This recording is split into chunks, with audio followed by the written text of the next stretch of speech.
Maybe. Sometimes does feel like it. Also, Ian, are you doing the music today? Oh yeah, I forgot I do music. I can do music. I just need to ask. By the way, I want to like anyone that's doing, anything supporting, the stream just by like taking things to do. Oh my god, you're a lifesaver. You really are.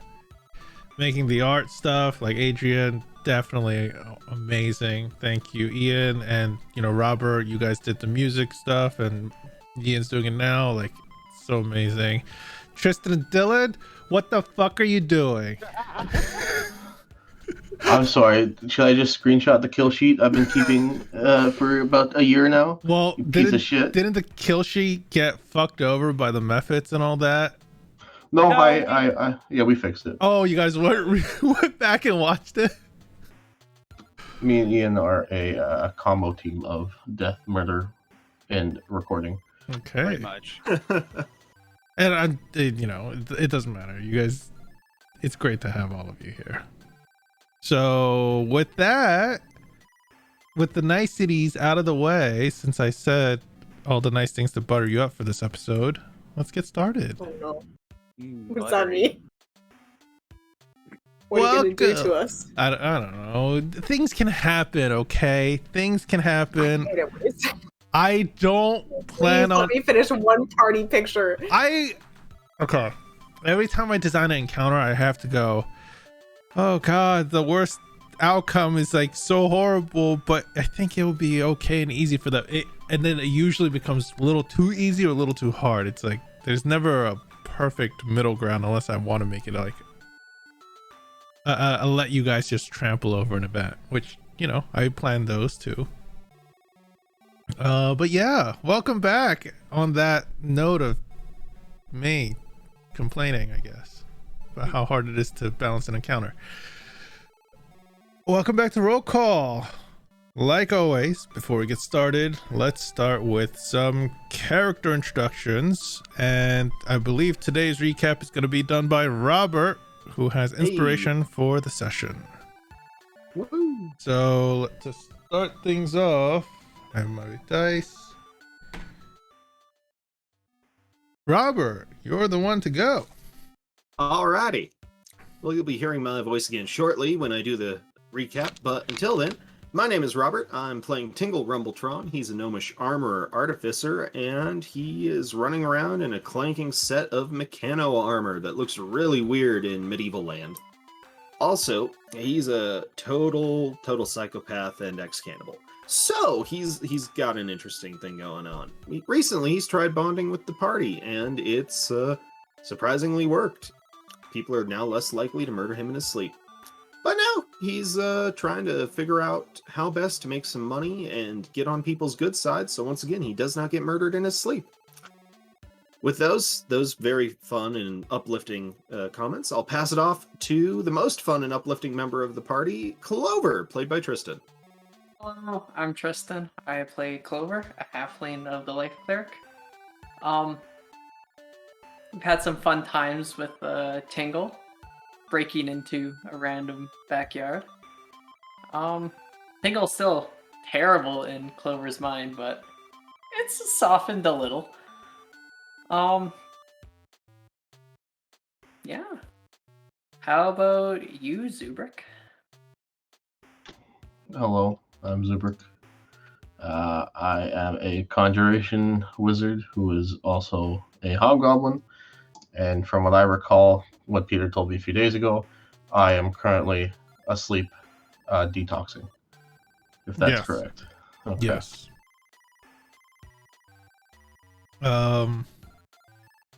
Who's next?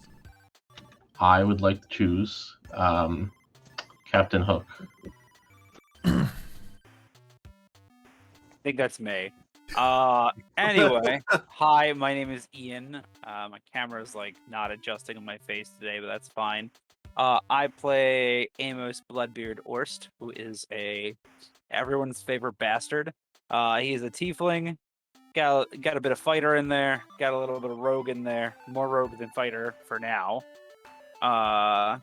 And I think last time he just made some fun friends with two very surprisingly basically named men, Raymond and Vaughn. Vaughn not so basic, but literal throwback to another game I'm in, I guess. Yeah, he really all he did was chat, drink. He went to bed, and these other shits were running around doing stuff. So I'm sure he'll be very fascinated to learn. Actually, I guess he started to learn a little bit about it in the morning with red trees and stuff. So we'll see what happens. Maybe now that there's something that the group has a question about, they'll actually do what Bloodbeard suggested in the first place, which is jobs for easy money. And I'm pretty sure Adrian's the only person left, so yeet. There we go. Okay. So me, I'm Adrian. I play Emilio, the Shadow Cry Drow Circle of Stars Druid. He's pretty happy to be out of the mountain now, but now everybody wants to go back underground to explore some mines, so he's really not happy about that. But with the last session and finding that really weird tree, at least he's like a little bit more likely to do that mission. But we'll see how things go this session. I guess that brings me around to me, with a mouthful of Pop-Tarts. Okay. I'm Parky Park. I'll be your DM for this homebrew campaign, The World of Særald, that we are playing in 5th edition D&D. And with that, Robert, would you please take away the recap while I finish swallowing? Sure thing. Okay, Tingle voice. God save my soul. Okay. Alrighty. This is an entry from Tingle's journal. I can't believe it. I think I might have found an immeasurable source of wealth, but I'm not sure if there's actually going to be the ability within this party of schmucks to break into this lady's house, because, well, it sounds like there might be a giant chunk of magical rubies underneath it. And I theorize that might be what's powering this weird magic-heated tree that's, like, growing in the middle of her yard? Okay, let's backtrack a little. So, we made it to the town of Gildercrest, out of that stupid mine where all the villagers want to kill me just because I sort of attacked an old woman who was dying. But we made it to the village, and then we heard they had a bunch of problems with the mines, and yada yada yada, people were dying, supplies were missing, whatever. I had the brilliant idea to have my camera and stop focusing on my face. I had the brilliant idea to try and ingratiate myself instead of driving away my companions. So I decided to just walk around with them instead of not. And it worked. All I had to do was be there. I jumped over a fence. I was just there. Guards were gonna find us, and instead of just saying goodbye, I said, Clover, I'm gonna walk away and carry you. And suddenly he likes me more. Or they like me more. And it's just the weirdest thing, but I guess it works. Oh, and also Adrian, God, I'm just doing the name thing tonight. Oh, God. Amelia. And Amelia was doing a thing where they turned into a possum and distracted some guards so they didn't, see me and Clover, but, yeah, I'm not sure why they chose the possum and why they just sat in the middle of the road like that. But anyways, no one died, so, whatever. Tingle's entry in the morning. So I think we're gonna actually end up taking a mission here, which is kind of weird because, none of us care about any of the people here. But hey, some money would be nice. Because there's some missing supplies that we're gonna look into, and then maybe we can use that as an in with this weird lady so that we can look into her mines, and then we can look into her house afterwards, and then maybe we can get a ton of money. So I guess we got like a whole chain thing going. And Zubrik's been pretty moody lately too. Wonder if it's something I said. Journal entry end. All right. Thank you for that wonderful recap. Pretty on point too. Yes, Juno. And yeah, so this is where we're picking up. You are all currently at the town of Gildercrest, a well-off mining town where quite pretty, well-funded, it seems like, and well-kept. You all have met a few individuals, so Vaughn and Raymond, which were miners that work for two of the major mines. And Zubrik, you were pretty the day before, you're kind of clearing your head, reading through a lot of the elemental tome that you found. There's something about there's something you would find that basically says something about knowing a true creature's entity and potentially, you know, doing something with that, which definitely piqued your interest. But yeah, that you're all picking up currently at the Pick and Mug.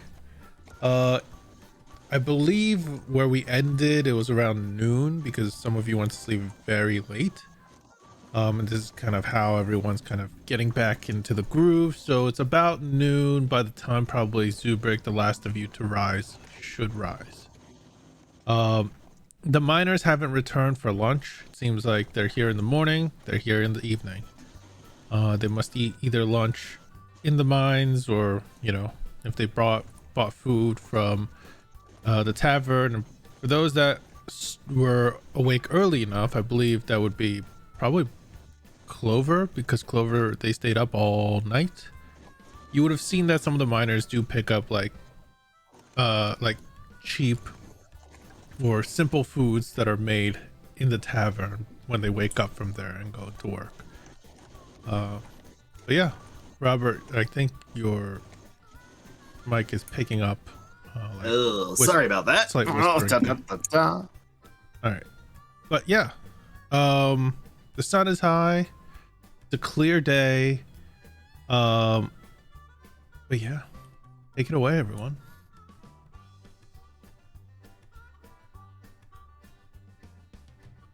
I'm outside.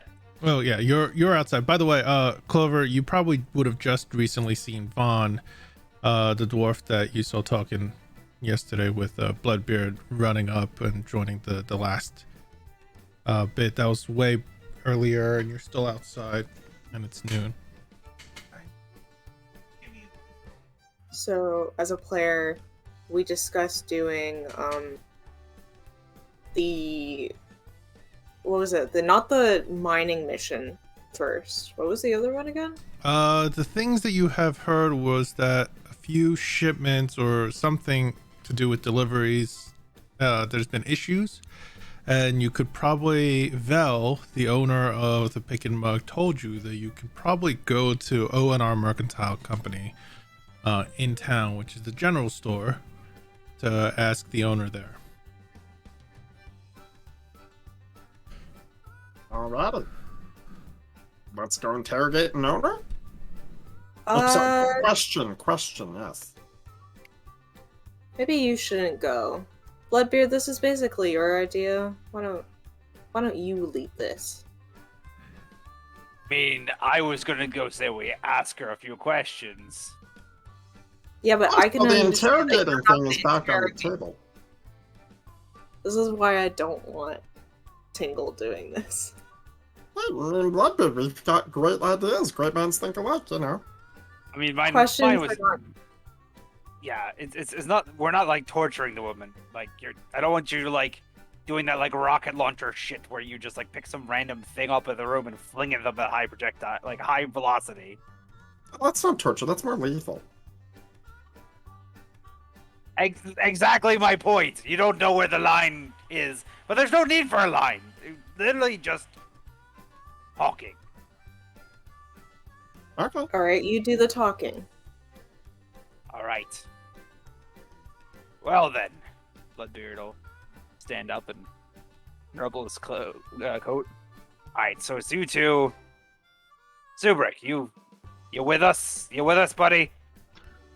I'm not sure what's happened the last couple hours. I Yes. would assume you were asleep. Sure. All right, quick rundown. We're in a town. There's some weird shit going on. I think we should try to figure out what happened to some missing mining supplies, get a little extra coin. And also there's miners who are missing. These guys are tentatively interested in that one. And there's also possibly a ton of magical rubies underneath a magical tree in a magical yard. Also that. Is this a paid venture, or are we doing this out of the goodness of our hearts? Goodness of our hearts with the idea of it being a paid venture. But we haven't confirmed any details yet.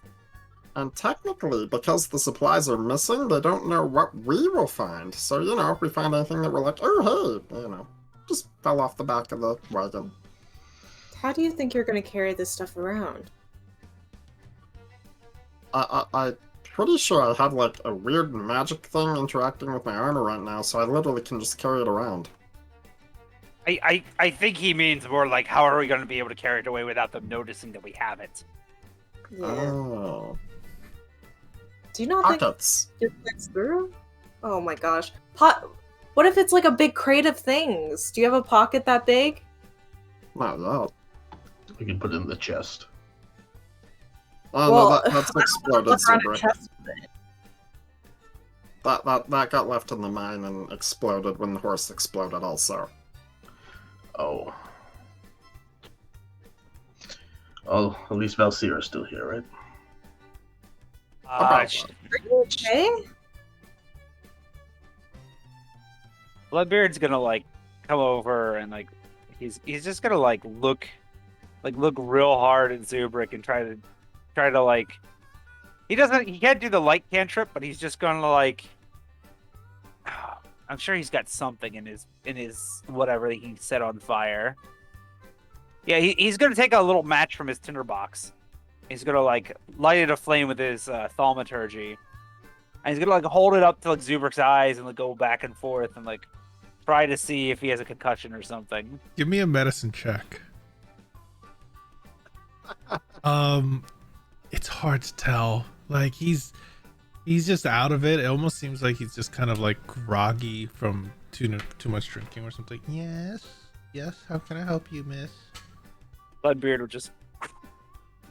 Well, I don't know what's wrong with him. You drink a little bit too much last night, lad. We'll go with that, yes. You've been All right. weird ever since the mines, though. Can we move on? I was told we were Alright. going to find things today. Well, Yeah, we gotta let's go find Clover. Yes. Okay, so Clover, probably a few hours have passed ever since you saw Vaughn. And I know you were right outside the tavern, but did you just go off anywhere, or where I just tried to find like a nice tree that looked and it had a great view. Okay. And then I just kind of just laid there until a nice clover patch grows around me. Okay. Do you The leave like a body print after you?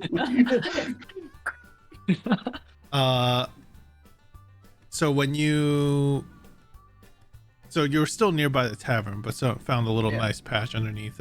Yep. So yeah, you guys exit, and you would see Clover not too far away, probably underneath a tree, kind of relaxing. A little grove of tiny little clovers already beginning to bloom around them. I think they're rooting. We shouldn't let them do that. Is it- Hey, Clover, and Amelia's gonna poke him with the quarterstaff. Yeah? What? It's Yeah. morning time.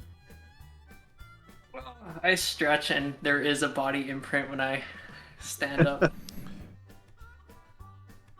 Do you need breakfast or anything? We can go back to the tavern. No, I'm okay. I kind of Alright, just cool. snacked all night. On what? I have some rations left. Should probably not eat rations when we have like food. I Available. don't have money. I told you I would pay for you, You're Clover. asleep. I'm not gonna wake you up. So you can wake me up. It's fine. I don't sleep that long. You could have just taken some gold and told me about it. I trust you. Tingle, on the other hand, would not be allowed to do that. By the way, Base is following silently behind all of you wherever you all go at this point. Well, So we headed to that store today? Yes. I'm going to ask a few questions, see if we can't get hired to deal with this problem. okay. Sounds good. As you all start heading towards the center of town, knowing, remembering where you saw the general store, the O&R Mercantile before, you start going downhill and you could see the straight road eventually lead to a park at the center of town. There are a few people kind of like walking their way through the park. It's just a few trees, and it looks like there's a pond of sorts with like very alive and vibrant flowers and stuff, even in late summer or early fall. And yeah, when you guys get to the center, you start looking around, and soon enough you do find the general store with the wooden sign of the O&R interlaced together. You see that there's an empty birdhouse that's near the front door, and when you enter, a little bell chimes, and you can see assortments of climbing gear, simple tools, and other more kind of specific digging, mining tools, and even some just generic bits of useful things all around, neatly laid out on plenty of different tables. You can see behind the counter, sitting very, relaxed in kind of a nice cushy chair. She has a cup of tea that's still, steaming, and she doesn't seem to even pay you all mind. She just did a quick glance to see who you all were when you entered, and she's already back reading her book, and she just kind of mutters, "Oh no," when you all enter. What was that, lass? Well, My ears aren't very great. welcome to O&R Mercantile. If you have any questions, come and bother me. Oh, excellent. Bloodbeard's gonna walk over and go bother her. Like, is she's like, is she like at like she's reading her book? Is she like standing at a desk? Is she? She's not standing. It's behind the counter, which is like a standing counter. She has set up a small reading nook where there's like a small shelf, a tiny little side table, but the tea is on the actual counter, and she has to reach up because there's an armchair that she has brought in, and she's sitting at. You could see like the top of her head when she kind of peeked out over the counter when you all entered. Okay. Pringle's gonna hand Bloodbeard a scroll of tips and tricks for bothering women. Don't worry, I got this one. So Bloodbeard's gonna go up and just lean on the counter, and he's like, "Who do I have the pleasure of speaking to today?" You see a human lady, short bobbed black hair with freckled tan skin, sitting comfortably behind the desk on this nice armchair. She sighs, snaps her book closed, and she looks at you, not standing up, and going, "I'm Sarah. What is your name?" My name's Bloodbeard, but please, you can call me Amos. Ms. Sarah, I understand there have been some issues in town recently, and I'm wondering if you could help fill in some gaps in the stories I've been hearing. Something about supplies going missing. What are you all, like, adventurers? We're not like adventurers, we are adventurers. Then what are you doing in Gildercrest? Just came from an adventure. Straight out of the Underdark. Headed to Barter's Bay on our next one. Figured we could have a filler adventure in the meanwhile. sorry. I haven't met many adventurers back in my day, but is it like you kind of go looking for trouble then? Well, has a tendency to find us. Sorry, it just seemed like you were looking for trouble. But yes, there is some trouble that I've come across. As she finishes saying that, all of you would hear the bell chime again as the door swings open, and a small gnomish man, very well dressed, 3-piece suit, cane and everything. He marches in here. He goes, Sarah, where are the shipments? I was supposed to receive them a few days ago, and now I'm still waiting for it. I can't open up the new. You have guests.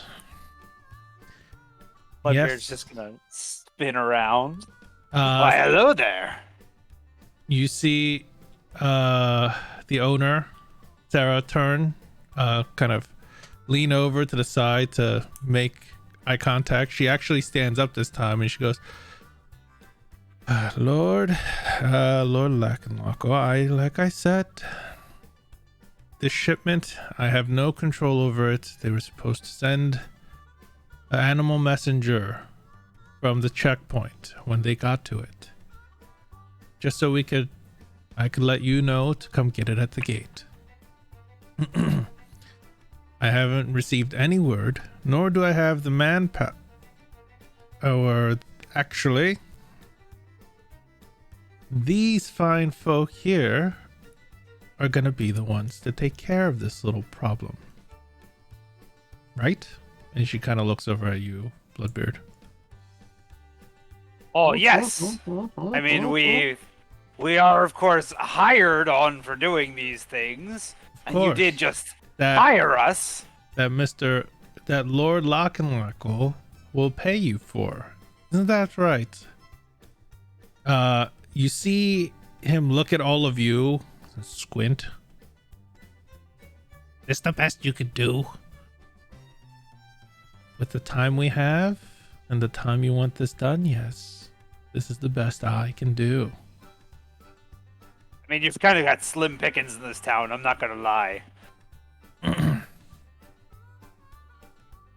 So, you adventurers came here and now you're going to work for me, eh?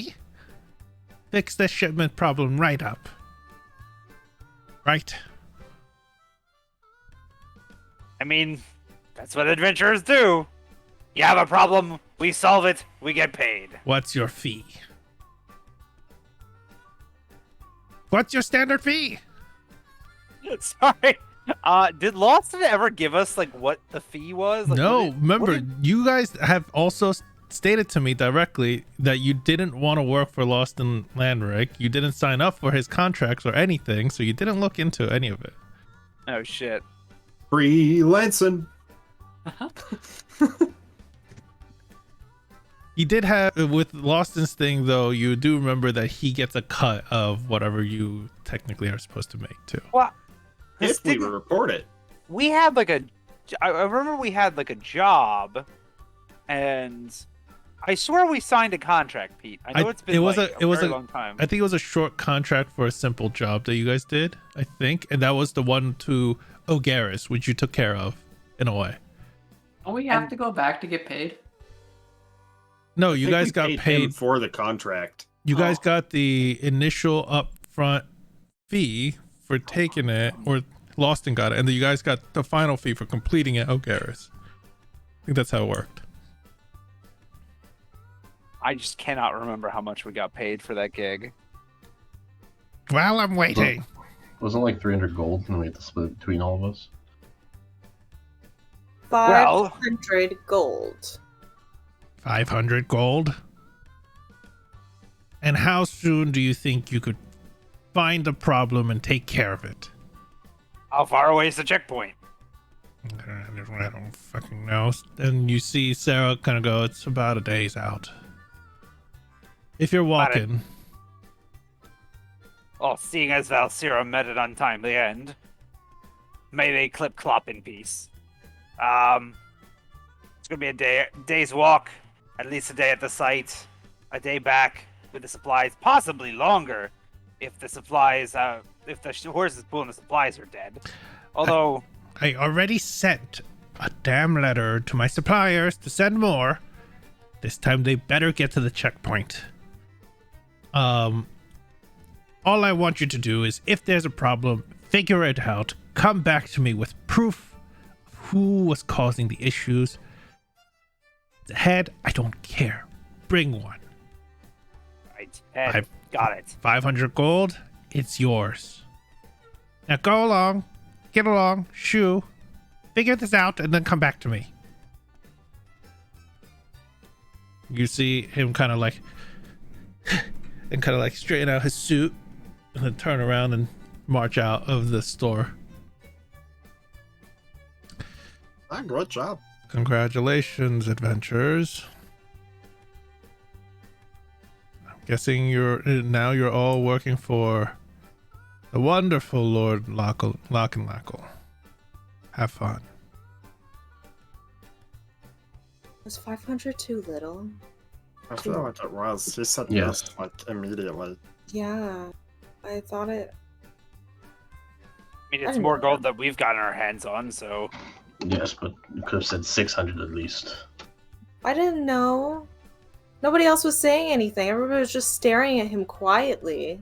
well, I was doing math in my head, but you know that takes a while. Well, Bloodbeard was taking the head on this one, so, like, it was his show. You Maybe guys we know that I don't do the money talk.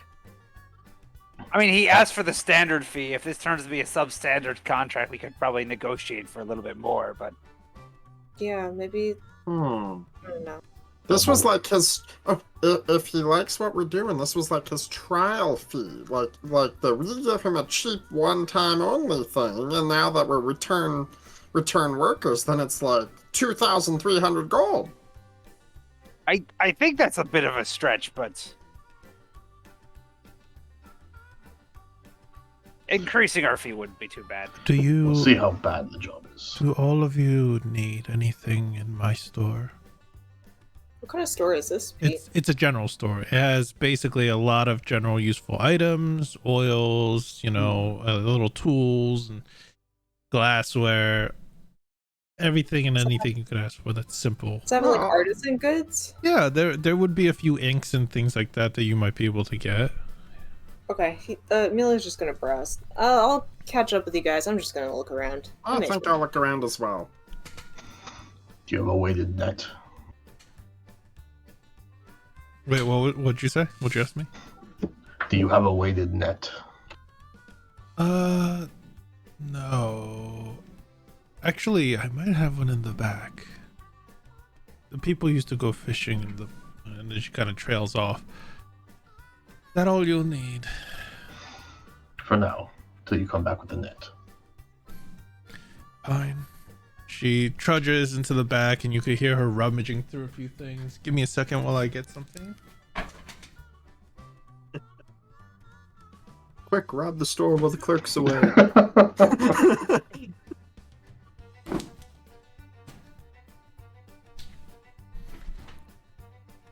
A bucket over the head. All right. So she does come back with a net. Where is it? I have Should we also get some more rope wool here? rope and Oh stuff. yeah, that makes sense. I have a little bit of rope on me. And I not need some much. rations as well, because I only got some remaining. Feel like we'd never have enough rope. Well, we can get some rope, get some rations, because Clover was snacking on theirs last night. How many feet of rope do we need?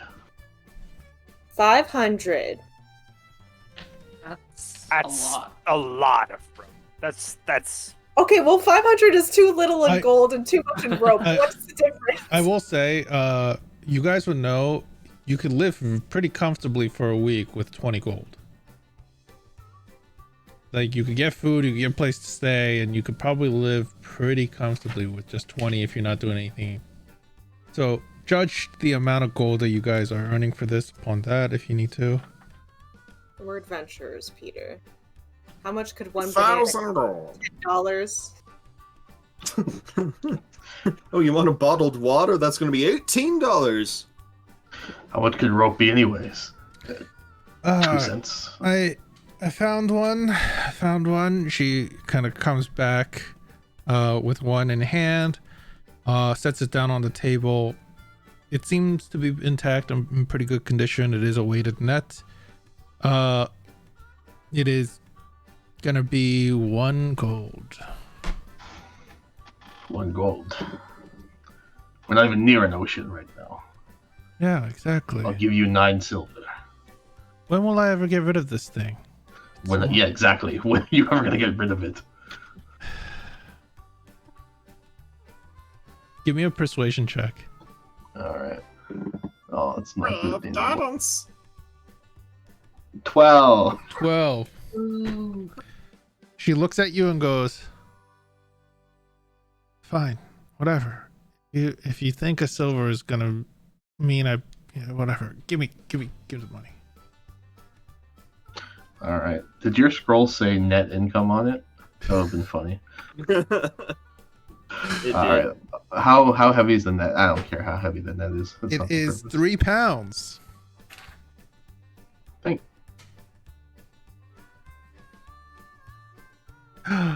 Look who it is. Oh my god, Chris Pepper. Holy fuck. Oh damn, it's insane. Oh, wow. You don't need to do that. But thank you. Thanks, man. Perhaps when we finish this mission, we could tell the Lord, get the payment as well as maybe a cart and a horse. That's up to you to talk to him about. I don't. Does it look like I'm talking to you? Get out of my store. Alright. Fair enough. As I'm leaving, I knock over something by the front door. All of you would hear her go, and then kind of pick up her book and sit back down in her chair. And I pull the mom move and I leave the door slightly open. The bell kind of half dings, the ding, and it just kind of gets stuck on the bell. Yeah. Rattles with the wind. Yeah. Emilio's gonna close the door and put the thing back that Super knocked. Okay. You got any, like, charcoal and, like, a sketchbook or something? Yeah, I do. We have that here. Just need one of each or something. Well, I'm guessing you'd probably need more than 1 charcoal.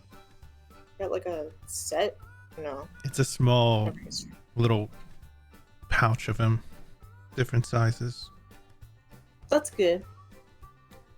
Well, if you just need one of those and some parchment, then that you can use. How many sheets of parchment were you thinking? Like a book? Like a book? So, like what, 30, 40 pages? Sure, let's go 30. Well, if you're looking for a small blank book instead, that's 25 gold pieces for the book.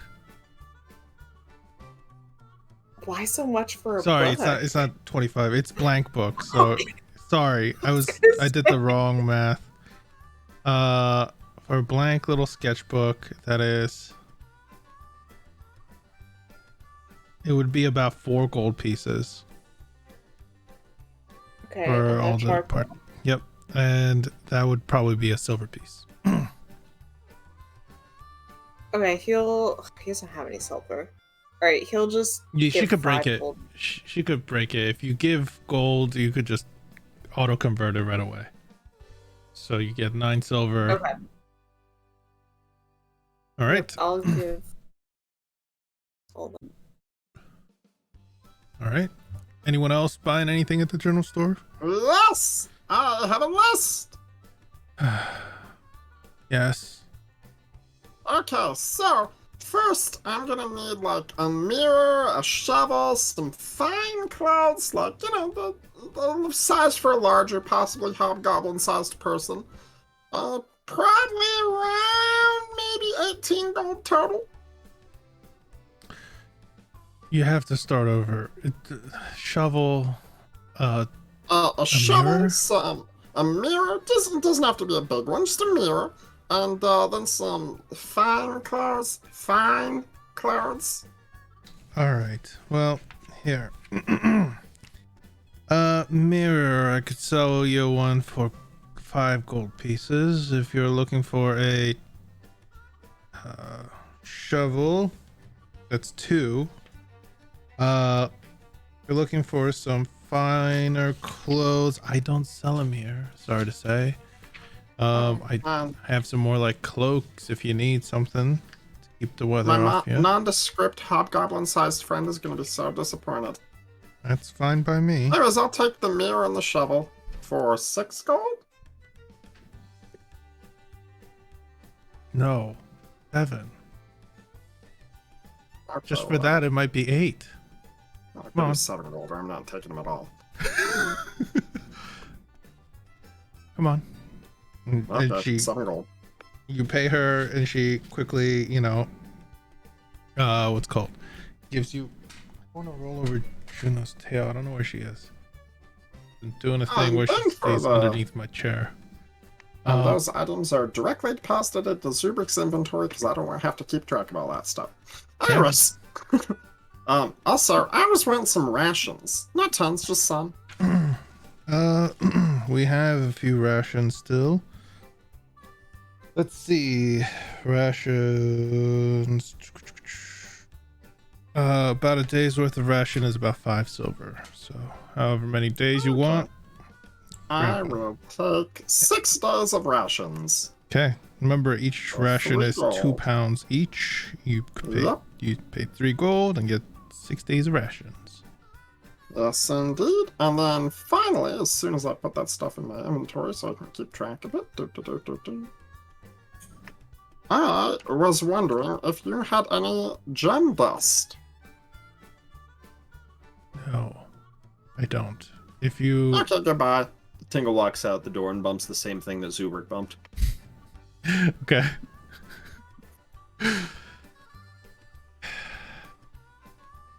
Can I help the rest of you? Yeah, don't suppose you'd be able to get us directions to this checkpoint, could you? Yeah. Take the west gate and stay on the road. You'll hit the checkpoint. All right, sounds like a plan. I'll get out of your hair. Bloodbeard's gonna go to the door. He's gonna like pick up whatever's Tingle knocked down, put it up, and they go to close the door, but it's like he like doesn't realize that they're like leaving the door like open on purpose, so he closes it extra hard, and the thing falls back down again. Clover already left, right? After buying? Yeah, okay, so yep, you leave her annoyed and frustrated. Amelia will leave too, and he'll fix the thing, but yeah, he'll just fix the thing. Poor lady. She annoyed, but finally getting some silence. You leave her to her own you leave her to her job as you all have finished at the general store, and apparently you're working now for Lord. I gotta get his name right. I keep fucking up his name. I thought it was Lackalackle. Lackalackle. Yes. Okay, Lord there we Lackalackle of the Let me Lackalackle re-update my notes. So, yeah. Was there like an arcane shop in this mining town? An arcane shop. You haven't explored, so you could ask the others, or if you want to explore, let me know. Like, if you're not leaving right now to go to the place and all that. Bloodbeard. Did we pass by any shop that may perchance sell magical goods when we entered this town? Bloodbeard just kind of like looks around. He's like, "It's a mining town. I don't believe so. No." Are you guys talking about shops? No, mind your own business. Oh, okay, so. Oh, but here's your stuff also. Oh, whatever. Thank you. I just appreciate. Sorry, that was strangely really funny. So rude. Yeah, a little rude, but still funny. Go ahead. Sorry, continue. I appreciate the mind your own business pun. It was very well done, Zubrick. Thank you. So, you all ready to head to the checkpoint? Do we have enough been ready. rations? Oh, I'm good. Do you have enough rations? Not enough. I mean, it's a day's walk away, and I've got 4 rations, so I should be fine.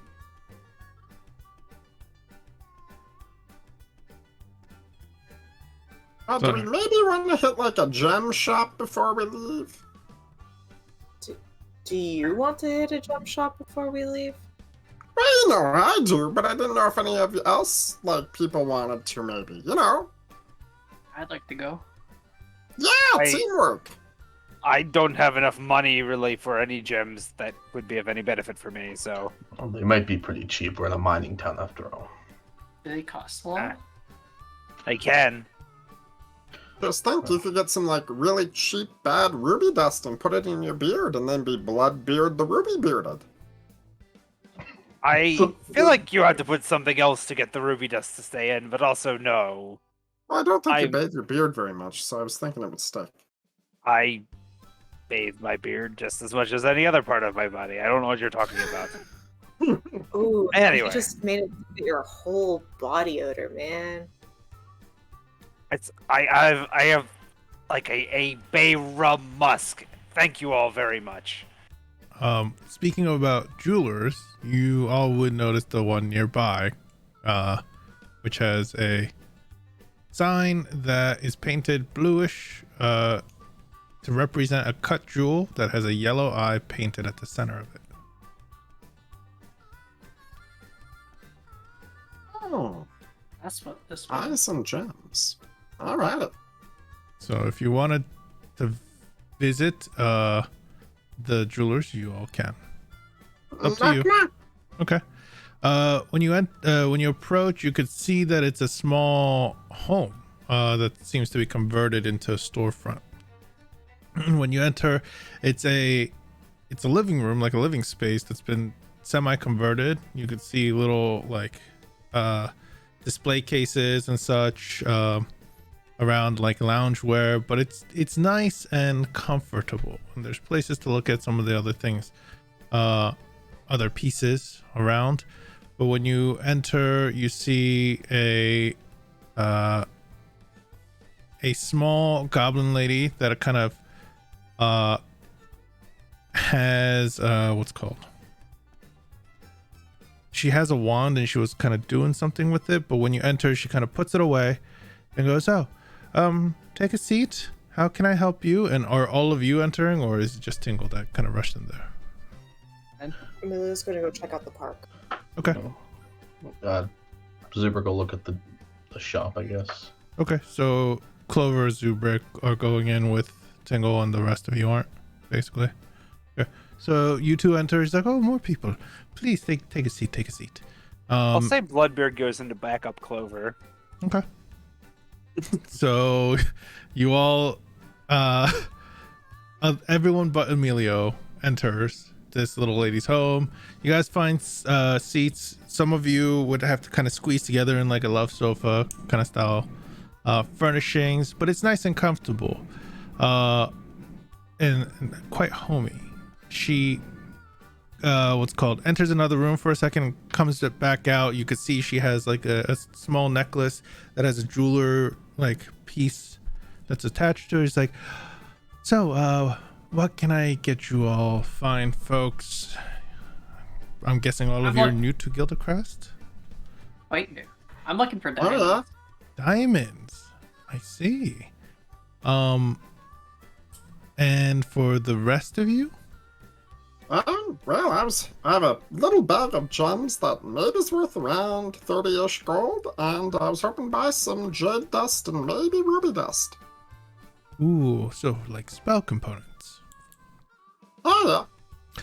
Well, if you're looking for spell components, we do have a few in stock. If you're looking for ruby and jade dust, I might have to go check. But for the diamond, I have to...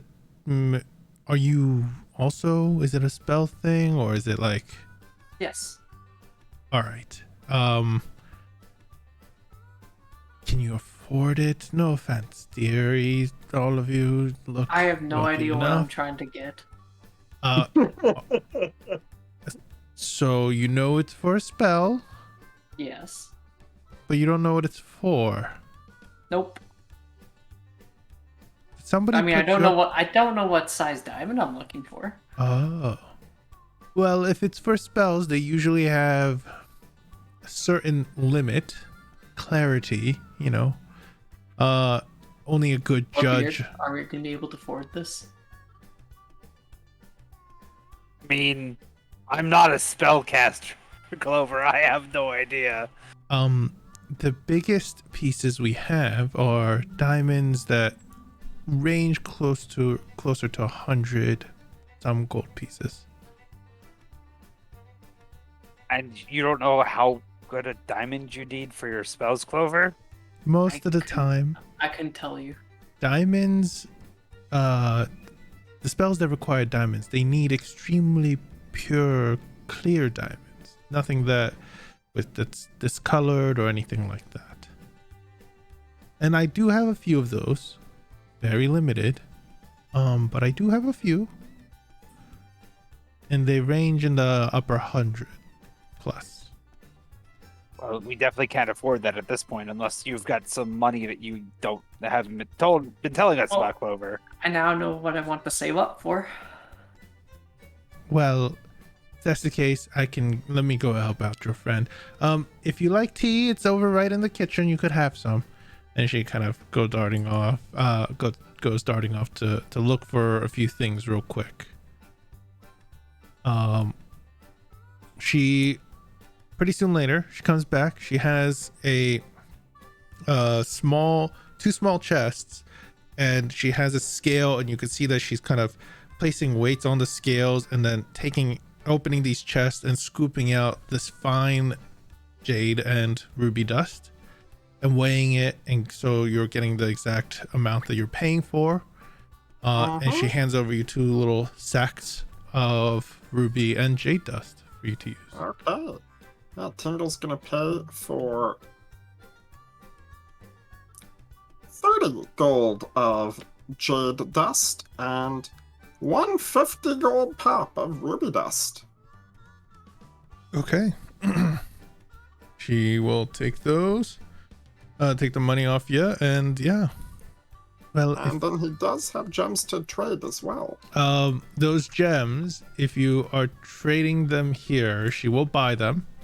What is the price that you I told you?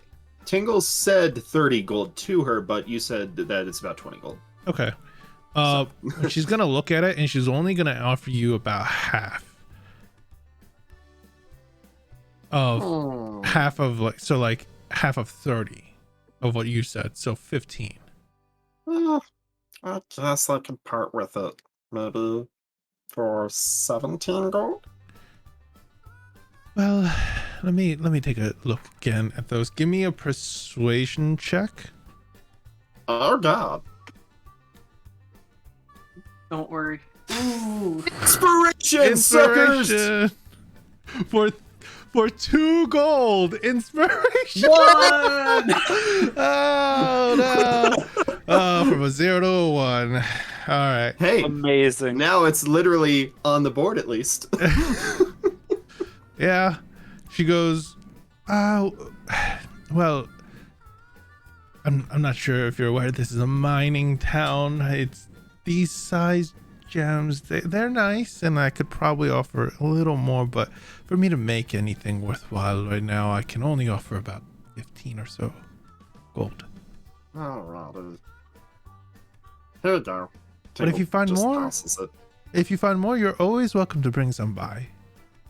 Yeah, sure. Don't be sad. I'm sure you'll find plenty of rare gems out there for you to sell. Soon. Then you can Well, bring them to you me. know, if, it's not exactly gems, but it is from the earth. Would you be interested in some gold that's in the shape of candlesticks? I mean, if it's for raw materials, actually, yes, I would. Let me take a look at it. See how much Oh, gold I could get wonderful. off of it. Tingle's gonna pull out his 2 golden candlesticks that are worth 20 to 30 gold. She looks at them. Where'd you find this again? I need to get a quick reference. It was the destroyed like chapel church thing right outside the Bullywug infested swamp town, where we went down into the cave underneath. Yes. Yeah. Okay. She's gonna look at it. She's gonna go, yeah, like 20. Wait, how much were you looking to sell these for? They are gold that's already purified, so I was thinking like 35 gold each. 35 gold. Give me a It's persuasion already check again. purified. You don't have to do the work. You just have to shape it. Okay, persuasion. I won't be shaping Let's this see, here. another 0. Oh, it's an 11. Oh, Nice. 2 ones. I won't be shaping this deer. If I need to reshape this, I'll go see Arias. He can help with that. You can just shape it. You don't have to also get it refined. How about this? I'll take this off for 35 gold. But if you can you do me a quick favor? Just a quick favor. I just need you to take something over to what's called sorry, I need to get this right. I need you to take something quickly over to the center of the park and make sure you she kind of fumbles around for a bit. She goes, actually, never mind. I'll just take it for 35. Okay, sure, great. Tingle hands her two candlesticks and holds out his hands for 70 gold. Okay. She's gonna give you the 70 gold, so you basically made almost, well, all your money back.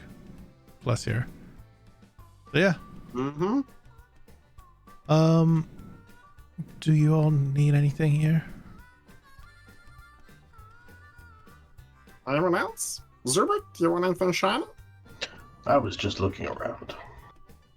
I'll come back at a later date. Okay. Well, I'll be here, like always. As all of you leave, you could see Emilio's not around, but Emilio, when everyone went to the jewelers, where you said you went to the park, right? Yeah, he just Okay. wants to check it out. Yeah, it's a small park. Few trees, tall, like waist high grass. Many of these plants kind of in bloom. There's a path that kind of walks through it. And at the center is a pretty, not a large, but it's a nice, cute little pond. Bits of algae kind of in bloom. There's a few lily pads. It looks, it's very reflective. The surface of the water, you could see the clouds in the sky above just kind of bouncing off into your eyes. It's extremely reflective when you walk up to it. He's gonna just like gently touch the water, see. Yeah, you touch the water. When you get close, you could actually see through some of the glare easily now. And you could see that there are a few coins, that are kind of showing within the mud and the dirt underneath. Just a few, but you could see them. A few like copper pieces and even a silver piece here or there. He's gonna pick them out. you go reaching in to start picking He at doesn't them. know it's a wishing No, well. no, I know. When you start doing so, you someone kind of goes, "Oh, no, please." And you could see it's actually what you kind of, you had like a small handful and you just kind of like drop it back into the water.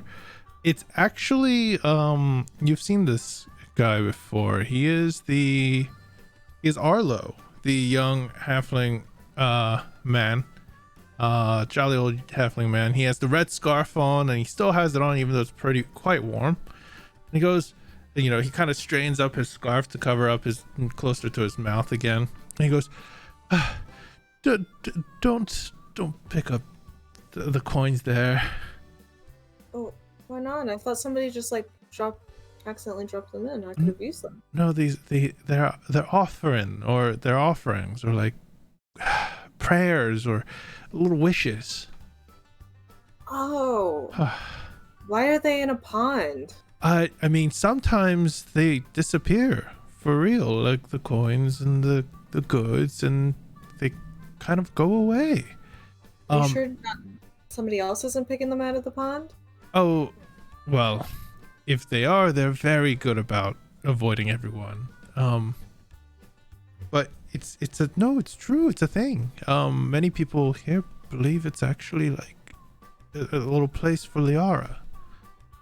I'm not sure. I'm not really a believer myself, but it is kind of nice to think that maybe a god's watching us pretty closely down here. Huh. That's kind of funny, offering money to a god. What is a god gonna do with it? I don't know, but I guess they like it. Alright, well, sorry, I didn't know. I thought somebody just accidentally dropped them in there. No, even I come down here making a wish every once in a while. Oh, like... Okay, you said it's for Liara, but what is this park? Why is it so nice? It was here before I got here, but from what I've kind of picked up from stories and such, I heard when this place was built, it was actually like a thick forest and grove. Wait. You're one of the folks that said that they came from the mountain. Yeah. Okay, well, so you didn't see, but right outside of Gildercrest, it's quite woody and thick forests, and apparently this was like a nice glade once, and that pond was much bigger and such. But there's rumors that there's a little fairy homes and such in the park even after the town was built, but they eventually started disappearing. Some people kind of hope they'd come back. I personally have no idea if any of it's true, but a nice little story, ain't it? Well, it's not very nice, actually, if you're displacing a bunch of fairies and uprooting a bunch of trees and stuff. Well, just among the trees? A lot of people take care. The town doesn't take care of the park. It's mostly the people here that live here that kind of want to put some effort in. They come and tend to the flowers and the pond and all that stuff. And I know most of them. There are rumors that if you get lucky and on a night, you might see a fairy still fluttering about, but that's I've never personally seen one myself. I would love to. I've been taking care of this garden along with a few others for about 2 years now, but I haven't been blessed, I guess. What does Emilio know about fairies? You did a bit of traveling out and about, so somebody kicked that guy. Thanks. When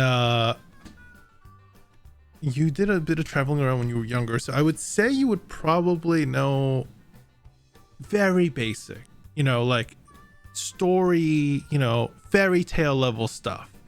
Like I said, most other plain stuff is not really common in Særald, like I've told you all multiple times. So this is like, it's like hearing a fairy tale. Like, people don't see fairies every day, even in deep forests and such. It's not a thing. If anything, like mythical tiny little creatures that are known to like prank people or play little tricks on him, you know, they're kind of also a sign of like luck and the health of like a thick forest, you might know. But it's hard to tell if these are all like actual rumors from like druids or whatnot, or just stories for the masses. You don't even have to give me a history check because you were only out and about and wandering for a few years. Yeah. So is that the reason why this place is like, because it's unseasonably blooming? It's always nice. It's almost always nice. Like winter comes and such, and the flowers go, but it stays green here, and it's kind of always temperate and calm. Yeah, why is that? No idea. Some people believe it's the offering, some other believe that it's the fairies that are coming out and keeping this place nice and warm for us. I've never really heard of that, I guess. But I haven't heard of that I haven't heard of fairies doing stuff like that myself, but who knows? I mean, why not make a wish? Since you're here. Wish? Yeah, sure, why not? It's just a little fun thing. Yeah. Do you have any copper? I don't have any on me. Oh, give me a second. Yeah. He pulls out a copper and hands it over to you. He'll hand him back a silver to break it. Okay. Since now he knows that's a thing. Yeah. He'll throw a copper into the pond too. Okay. You throw a piece of copper into the pond. Do you want to tell me the... No. Okay, cool. Sounds good. Mostly because I haven't come up with a wish. Oh, no, that's fine. Well, maybe Liara's gonna be looking after you for that wish. Well, she kind of is, I guess. One of my friends is a cleric, Liara. Really? Yeah. I don't... You might have remembered them, the little one. The little one that doesn't look like a menace. I try not to judge, but yeah, I think I know the one you're talking about. Yeah, it's okay to judge him. We all do. Well, I might have some questions if some time is available for your friend. Are you staying in the town long? Well, we have to leave now to go to the checkpoint. We're gonna investigate some stuff for Laka Liquor. What's his name again? What? Are you talking about? Laka Locker. Well, I wouldn't get his name wrong in front of him. It's Lord Laka, I think who you're referring to. Yes, him. We're gonna do a job for him, so we gotta leave. But we'll be back. Oh, all right. Well, if you're coming back to the Pick and Mug, you know, I'll always be there right away for service if you need it. It was nice meeting you, and I hope you don't try to take other people's wishes. I'm not gonna. I know that their wishes now. Okay. I didn't know. I'm just messing with you. And he kind of taps you on your leg, and then it's like, well, I think I need to start hitting up myself. So. Okay, I got one more question though. I know it's really temperate here, but you're wearing a scarf awfully high on your face. Yeah, so. Well, aren't you hot? A little, but I like the scarf. Huh. Well, it's a really nice scarf. Thanks. Okay, bye. Bye. And he runs off to wherever he was needing to go. But yeah, soon after, when you leave the park, you know, it's nice. You know, whatever wish you made, the coin flicked in, you saw the ripple cascade and bounce around. When you walk out, you'll see the group kind of walking out of the building, and they're all kind of like wondering, like, what are we doing? Where's Adrian? Not Adrian, Amelia. There he is. And then Now I'm there. yeah, now you're there. The fever dream. Surprise! Teleportation. Hey guys, you got your dust. Diamonds are Oh, so yeah. expensive. How much are they? They're selling like 100. 100 gold? Yeah. Yeah, okay.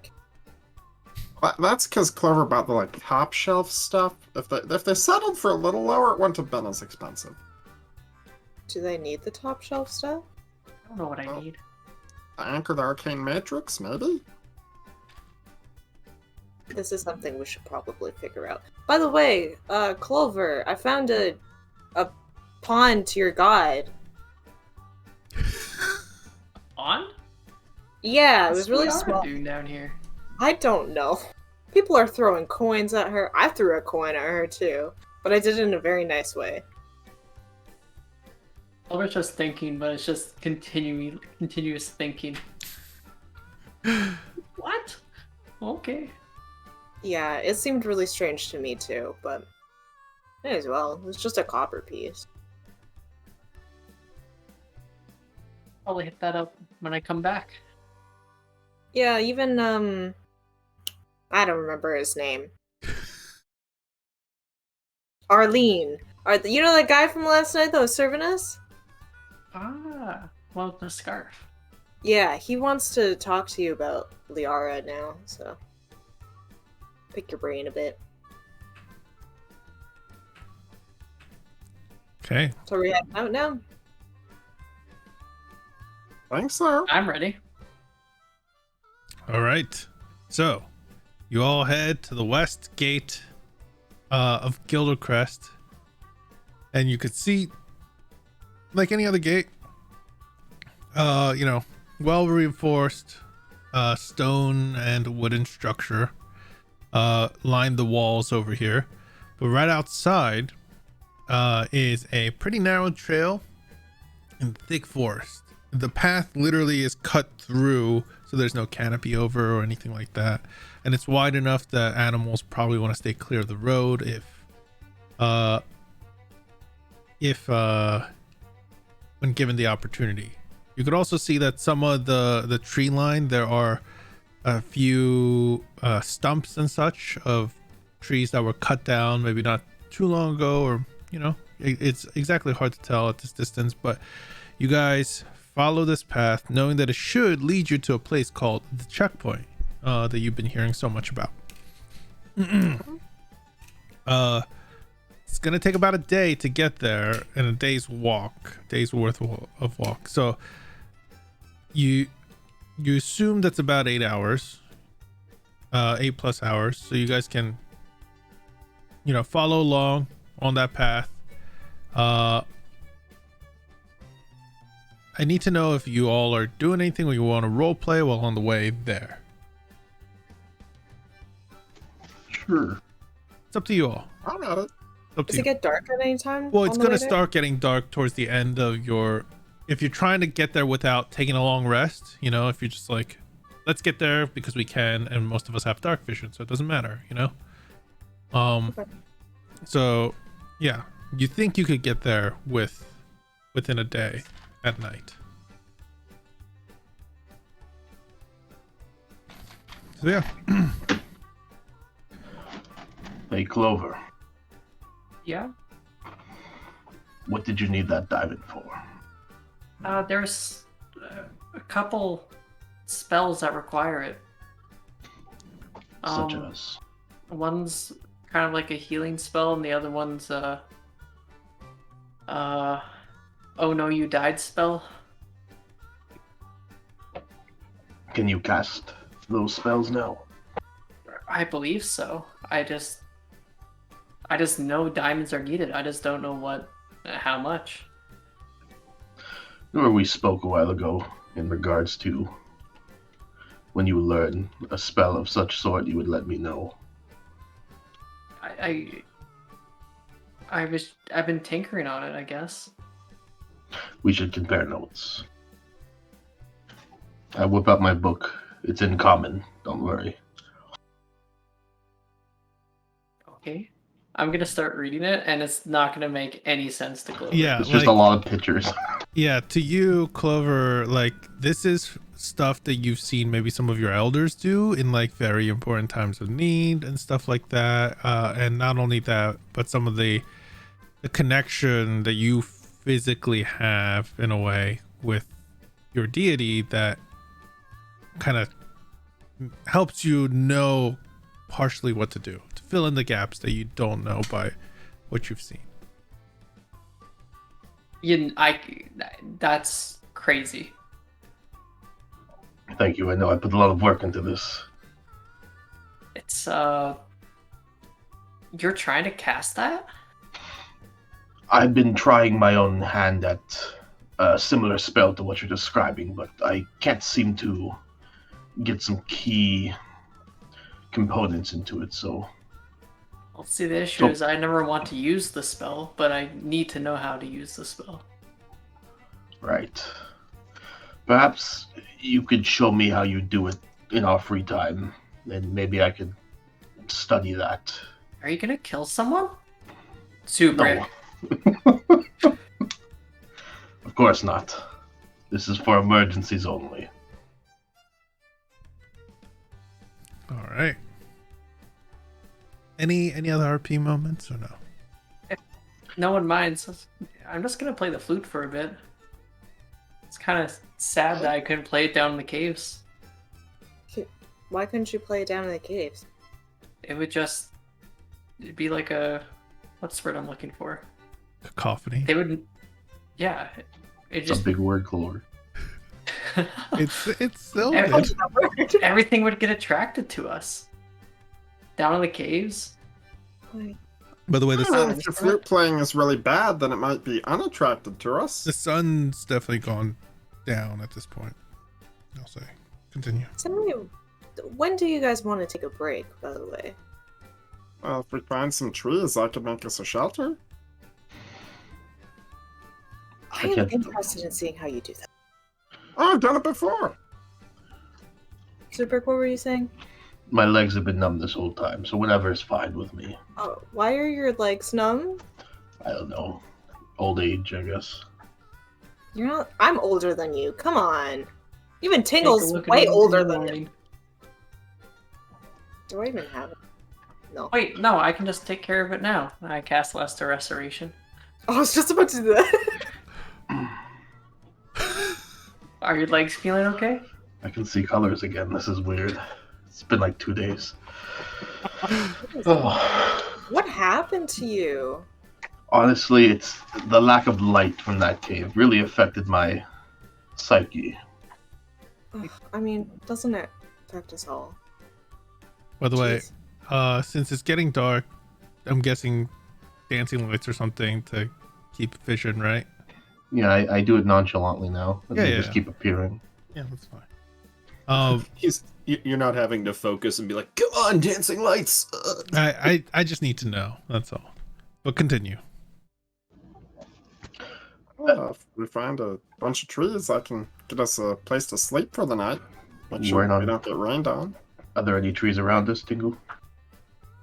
I don't remember. Are there any trees around us, Dan? Oh yeah, there's a lot. Like you go Oh, yeah, like we're in the forest. Whoa. 15 or so feet to the left and right of the road, you could I easily think I got a contact high from Zubrik's sweat. We'll put that there. We're surrounded. Yeah. Now that we're at when the... we find a spot we want to stop, I can make us a shelter. I feel fine now. I'm good to go. And for how long? Yeah, I'm good. yeah. Already another couple hours. Now that we're talking and we're out of the open, I keep forgetting to ask. It's been like a month now. What's with the face scars, Emilio? You've been trying to ask that for months. I suddenly got a rush of clear thought through my head. Wow, that lesser restoration really helped you, huh? Well, who goes around just asking people what's wrong with their face? You've had a lot of comments about my tongue, so I figured it I was the norm had around one here. comment when you revealed it, I and can I hear your said, thoughts. "Put that thing away." No, you can't. What am I thinking right now? Huh? That's nasty. Put it away. I was actually thinking about how I got this scar. There you go. Anyways, I got in a really bad bar fight. You should see the other guy. They're all an insight check. Yeah. It's Tower I'm pretty insight. sure it's Tower insight. obvious. Okay, well, if you want to say it's obvious, it's obvious. He's like too confident in this response for it to be real. You know, if you're trying to be my mediator here with the drugs and all, I don't think lying to me is the best solution for me to trust you. Okay, well, I've been clean for so long now. I deserve this truth. it's a sensitive topic, okay? Maybe I'll tell you another time, okay? I don't like to talk. Fine. Okay. You should see the other guy, though. Like, I really messed up his face. Okay. So, after a long, awkward silence, after Emilio tries to blame it on the show how tough he was talking about the other guy, you're muted. I don't know. It didn't come through. Oh, he's so tough. He's a tough boy. You all would see in the distance a small source of light that is illuminating a structure standing about 30 or 40 feet. It's illuminating the front of just a bit, and you could see the tree line kind of taper off as the road eventually makes an intersection, like a T intersection. And yeah, Oh, here is what you see when you start approaching, and this is when you start getting closer. So I need to know if any of you want to do anything special or whatnot, but you're approaching this intersection and you're not sure if I'm mindlessly playing the flute in the middle of the night. okay. looks like a building, so just walking towards it. I'm gonna conjure a hair tie and tie my hair up. Okay, so you all can move accordingly. What's the weather like? Oh wait, one second. I realized I didn't put the weather. The weather's actually gotten quite cloudy now. There's a rumbling in the air that you can hear. But give me a second. I just want to make sure I. While we were walking along, for 3 people that want it, I can make your friendship bracelets glow as well. I already made mine light up. The silence. Okay. Okay, so yeah, this is what you'll see. In the distance, you could see a small campfire that has a large pot that's hung over it that's kind of must be cooking stew or something. There's 2 individuals sitting around this fire. When you hear a loud, at this point, like as you're talking and walking kind of partially up to this, you hear a loud shrill whistle. And then you would notice somebody. Oh, don't do that. Okay. Oh, almost moved the whole map. You see somebody up at the top. It's there's 2 upper levels, and there's like a smaller turret up at the top that the guy's standing on. He kind of leans over and makes that shrill whistle. You see the other 2 kind of perk up and notice, and one starts walking around. It's like, how's it all going? Are you here for something? You lost? That way to Wolfwater, that way to Barteris Bay. You could see he has a breastplate on. Not a breastplate. It's a leather strap, like a sash that some of the guards wear, that has the symbol of the Eternal Alliance on it. We're fine. Is the inn here cheap? This ain't no inn, my friend. You can't stay here for the night. You could stay nearby, but you can't stay here. This is a checkpoint for our guards. Well, that's perfect. We're come for you guys. Yeah, well, Not in we're a here. menacing way. That sounds menacing. We were sent from the town. What? I don't want to yell. I mean, I can make my voice louder, but can we approach and we can talk at not like 60 feet away? Yeah, go ahead. Come on. As he gestures you, you guys can all walk kind of up to him. So, what do you mean you're here for, us? Why can't I select it? Not really specifically you guys, but for the checkpoints.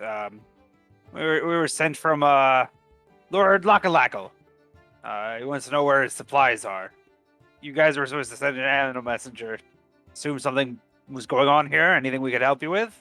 Oh, if you're talking about the messenger thing, we didn't get sent a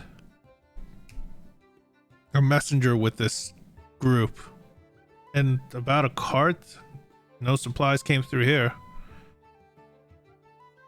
Really? Yeah, the last one I remember is I think it was a cart full of prisoners of sorts. They That went was towards yesterday. Gildercrest, last I remember. Can I make an insight check, Pete? Yeah. Well, are they lying to Zubrick? Possibly not. The man clearly doesn't know where the messenger is, so. What about before the prisoner transport? I remember the prisoners getting there, but I believe that the supplies have been missing since before that. Well, yeah, that's what I'm talking about. We're stationed out here. What was it, like 5? Yeah, last I remember it was 5 days at a time. You see a older half-orc up at the top with a bow. He just kind of a long bow that he just kind of is leaning on as he's talking. And then you hear the younger tiefling with the bow standing behind this guy that you're talking to.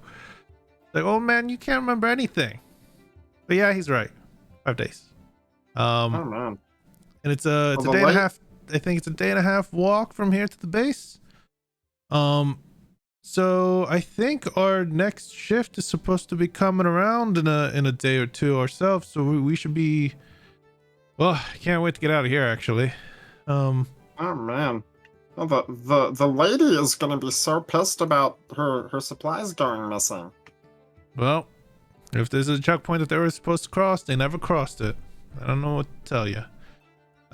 She kind of, when she says that, she looks up at the old man. It's like, I think, just, what's it called? Make sure you wake the other two up. It's about their time to start looking out. Do look out.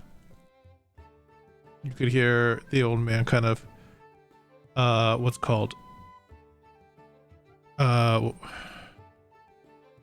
Whisper into his hand. Yeah, that's what it was. Saying something into his hand. Ingle's gonna start flicking his eyes towards Bloodbeard and seeing if Bloodbeard notices that at all. That when he said lady, they didn't correct about the supplies being for the Lord. And Bloodbeard's not reacting, and I'm not gonna meta say what I'm thinking, but Yeah. I mean, you said you guys do what the shift? The people out here change every 5 days. Guys, before you didn't say anything. Technically it's about 7 days because of the shift and the travel time. And Yeah, 7 days. Yes, okay, I understand that, but still, people before you didn't say anything. you see she kind of hesitates at that, and then the guy that was talking to you is like, I mean, I don't know what to tell you. There's a few people that have gone through here, guards. I think it was like a day or two ago. And before that, maybe a caravan that went towards Barteris Bay, but They were supposed to check in here. We couldn't even send an animal messenger anyways. Command didn't even let us go with one this time. They're running short or something. Because it's like that spell, you know, the person who can create them a little... They don't have anything trained up there. It kind of points, and you can see there is like a little entranceway that you could see, like a little latch for like a not a latch, like a roost for birds. It's like they don't even raise actual birds there, messenger birds there anymore. Seems a little short-sighted. Yeah, I'd say. They cut your funding or something? Well, I wouldn't be out here if I was living rich, right? I feel that. If you want some food before you go back, since it's getting late, we made a bit extra. So if you want some, you can have some. Yeah, for sure. I would like that. Come on. He gestures you over, back to the campfire. As they're walking by, Bloodbeard's going to like quick whisper to Tingle. I dodged the question about the lady. I see you making eyes. I'm thinking they might be highwaymen, or at least really not actually the people we're supposed to meet. It's possible, but they avoided the question. It's not. I wouldn't use that as a dead tell, especially since we already mentioned we're here for Lord Lakalako.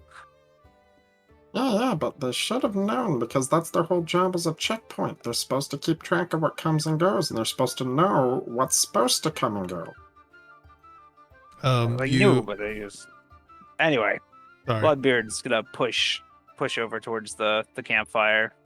And how high is the seat, like the top of the building? 40 feet or so. 40 feet. Got it. Big Because, one. Yeah, it's about 3 stories, and then the last little bit would be another floor technically. A little turret up at the top. Are there any windows that are approximately 20 feet up? Not windows, arrow slits. Okay, so it's like a tower rather than a building. It's a tower. Okay, it's cool. a checkpoint tower. It's not a building. It's a okay, like tower. a fort tower. Cool, Yeah. cool. It's a This was small alright. one that probably can be manned by a few people just to hold position, especially like a defensive Alright. backup to get to if there was a need for one. Sounds good. Yeah. But yeah, you all kind of start gathering around the campfire. You could see that this guy's like, sorry, should have introduced myself. Captain Uros. Pirate Z. And up there, that is, we personally call him Old Man, but I'm sure he'll want you to call him Ozur. And I think inside, if those two will wake up for their shift, we have Joe and Enna that you might meet later on in the night if you're staying. You guys want to stay for the night? What you I do? mean, Us. I mean, we gotta figure out what happened here. I mean, We're if not- we could use this near as a, if the thing never arrived here, something it obviously had to have happened between. I mean, there's Here, a campfire here. if- Might as well use it. Aren't they supposed to be? Were they coming from like that way? And he gestures to the north, which is Barteris Bay, or the other way, Wolfwater. Insight. Is he feigning confusion about which direction the carts were supposed to come? No, sorry, that was just me. I was just trying to remember exactly Oh, the okay. cardinal direction. He says it much more confidently because I'm a bit Okay, accurate. sure. No worries. Go ahead. Little DM fog brain. But yeah, if they, which direction were they supposed to be coming from? Out of character, I cannot remember. I have no idea. Most. You give me a history check from Bloodbeard, just to see if he knows how some of the highway stuff works around the area, because you lived at Barteris Bay. That was your thing. Okay. Not a lot of towns outside of Barteris Bay in Athera like to do business with Barteris Bay, like things in Barteris Bay, because there are so much nefarious activities that happen in the area. It's more of a gamble to side yourself with anything out over there. So a lot of people tried not to. So that's what you can glean from that. Go ahead.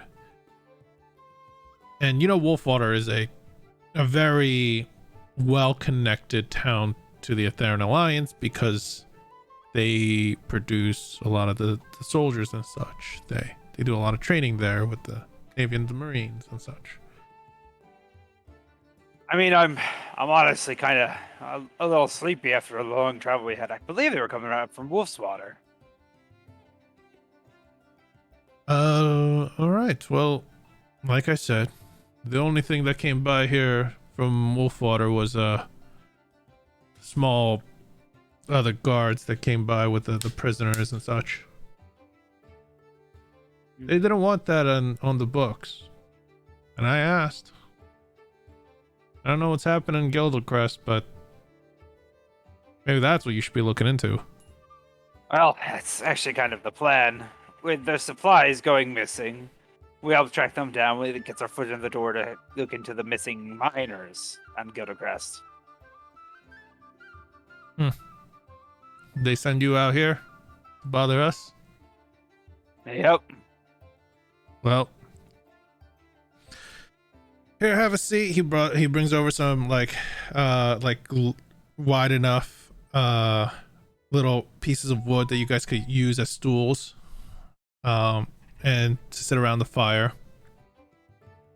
Emilio will pull out his deck. He's gonna address the others. Well, do any of you wonderful watchmen want your tonight? Personally, I don't believe in that. You see the tiefling go, huh? You don't have to believe in it. Well, the tiefling goes, he looks over at Uros and then looks back at you, goes, sure, I'll get a bean. All right. What kind of question do you have?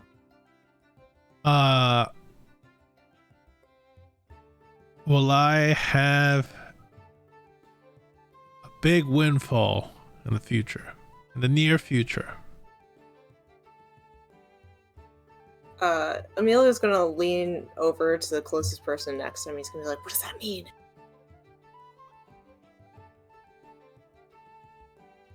Am I using the wrong term? No, you're not. Okay, cool. No, I don't know what that means. No, that's fine. And if you don't, anybody gonna answer him? No. All right. Blondred doesn't know. It's like when you have something really good happen to you. Oh, okay. Sure. All right. He'll do like a 3-card draw. We don't really have to actually do cards if you don't want. I can do cards if you want. You want me to do cards? Well, I'm not gonna do it for an NPC. Then we're not gonna really remember. All right, fine. If you don't want to do it for an NPC, then don't do it for an NPC. Not for this guy. It's a lady, but yeah. Oh, sorry. I have one voice. No, because you first called them a he. Sorry. Uros is a guy, Z is a lady, and then all right. The old man is the old man. That's fine. He'll just spend his time reading cards for anybody that would like. Okay. Is all of you, as you're kind of sitting around doing your thing, if you would like to do anything specific, like talk to individuals or even just like mention or question them, or even just look around or explore if there's anything that you might notice. Uros and Z are very curious about base, and they ask you a lot about base, which you're just like, we just found him and he now sticks with us, basically, you know. He's our servant. Stuff like that. He carries our burdens. Well, that's crazy. It like can talk and all that, and base isn't I wouldn't replying. expect people like you to understand. Well, I hope you enjoy the stew.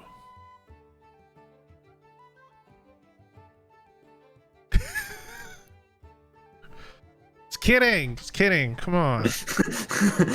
Don't get so serious. I No was one's, waiting for Tingle's insight check just for him to be like, "This is soup." no one's dying here. Come on. Kidding. No, Here's seriously. Enjoy the soup. here's a question for you though. You were talking about how you guys couldn't wait to get out of here. Yeah. Is it just because it's boring as hell, or is there something other things going on that we can help you with? Because at this point, we need to do something. Well, We're getting paid, so. Tell you the truth, nothing really comes by here. Not many things go up to to the Barter's Bay from Athera. So a lot of it is only to Gildercrest, and the only reason this checkpoint exists is because some of the, people with money threw it around. And now they're throwing you all around. Sending you all to do what? Like, anyone in the town could have come out and seen that nothing's up. Now you're out here? I mean, something is obviously up because it's not. The thing isn't here. Whether that thing is up here or elsewhere is. Who knows? Well. Bloodbeard's gonna start doing some insight. Okay. And what are you trying to insight? Him? Oh, and he said the whole. Oh, you guys can see there's nothing going on. Okay, give me an insight. Don't drink the soup. I hit a tower roll, so it's whatever that is plus 4. No, the tower roll should. I don't see the tower roll. I usually get him. Let me try clicking it again. Do I have to select the token and hit tower roll? Maybe. Try it. Doesn't work. Just roll your insight. I thought I fixed it, but then I clicked thrice. I give up. Regular insight check. Okay. Nice. 21. All right. When he's talking, you could see he's keeping very vigilant right now. He's looking at each one of you.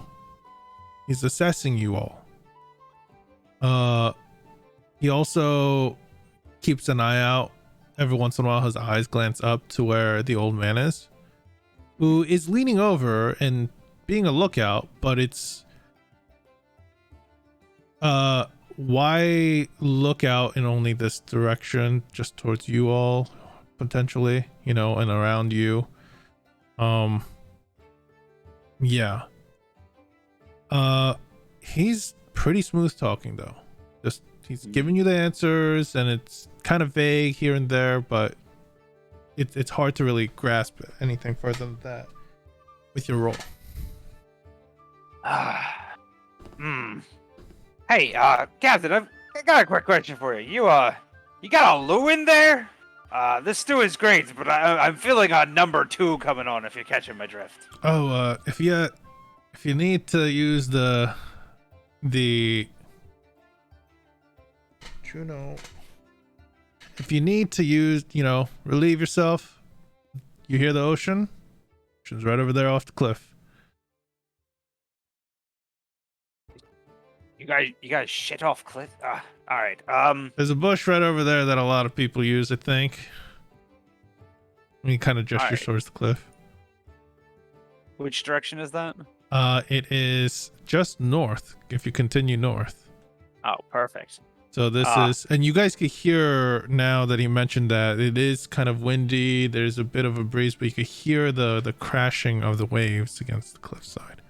So when you go up there, Bloodbeard, are you gonna go up there or? Oh, I will in a second. Okay. All right. I'm gonna need a buddy. Emilio, you know precipitation. Come with me. You're gonna have to help me out after this. Real close, huh? I don't want to. Yeah. I recently saved his life, so he owes me one. I don't even know prestidigitation.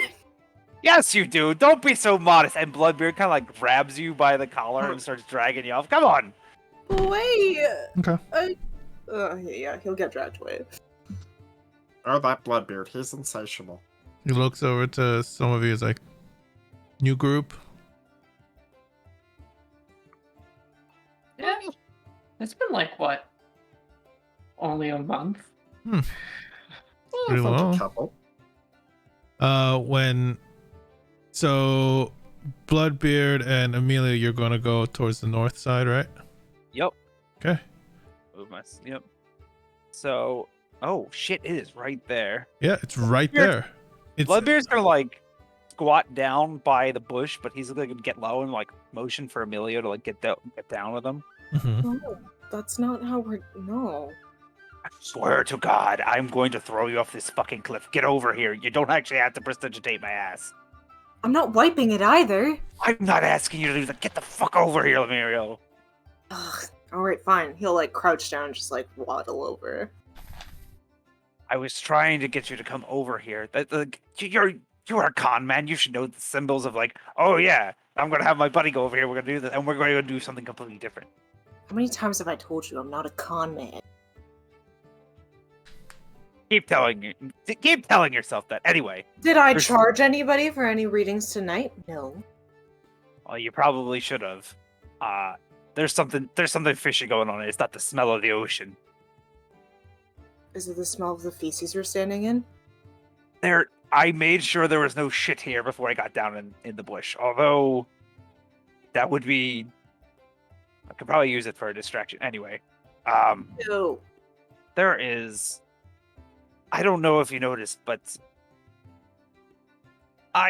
Tingle was acting overly suspicious of these folks. I thought it was kind of off his little gnomish rocker, but there's something up.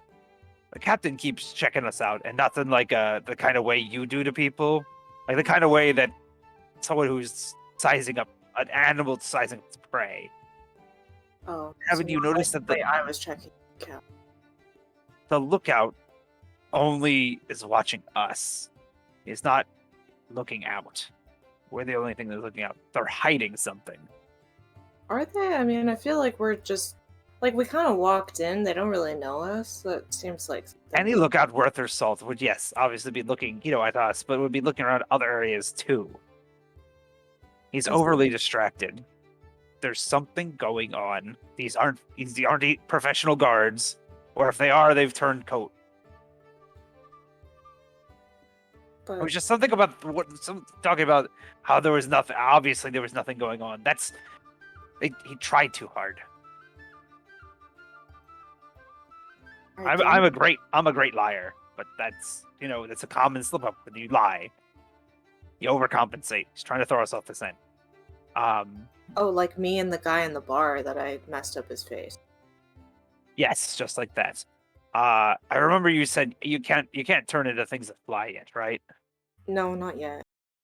Can you turn into any sort of animal that's small that could climb up walls?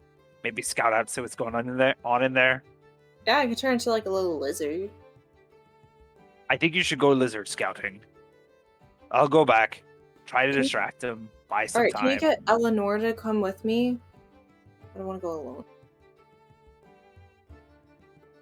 Going to try to figure out how to sell that con, but I don't know, invite Zubrick over to your poop Oh. place. I've got a perfect idea. Oh yeah, this is gonna be great. Just tell Zubrick not to blow it. Oh, I thought I was turning into a gecko and climbing up the wall right now. Oh, don't do it yet. If Eleanor is going with you, I'll get Zubrick to come over here. You'll give him the rundown of the plan. Take Eleonora and go up. Okay, I guess I'll just stay here. If anyone asks, I accidentally took a shit on your shoe. Ugh. The story is you don't actually know prestidigitation, so I'm sending over the wizard who does. Alright, fine. All right, I think this is a bit about time for a bowel movement. All right. Bloodbeard kind of wipes his hands on some of the some of the leaves that look fresh, and he's gonna start making his way back. He's like, "Oh, Zubrick, there's been an accident." And Well, it turns out Emilio doesn't actually know prestidigitation. I've kind of shat all over him. My anus is feeling fine. The poor boy is just covered in stew too. Can you go over and prestidigitate him, please? I feel bad. was wondering how long it would take you to notice that. I've known him a month, and I know he can't do that. I mean, Ooh. all you magic types, like, it's just. Zubrik gets up and just starts walking past. Yeah. Bloodbeard will pull a seat back up. And it's like, well, now that my guts are empty, how about some more of that stew? All right. He is going to, gladly share the stew with you. It's kind of what's called like. So you guys just met, right? It has to be. Like no one knows each other. Yeah, we know each other really well. I don't know much really well, but forged by shared trauma. But like, you're not like mercenaries, just like adventurers. Shared trauma. I mean, I think adventurers. adventurers are mercenaries?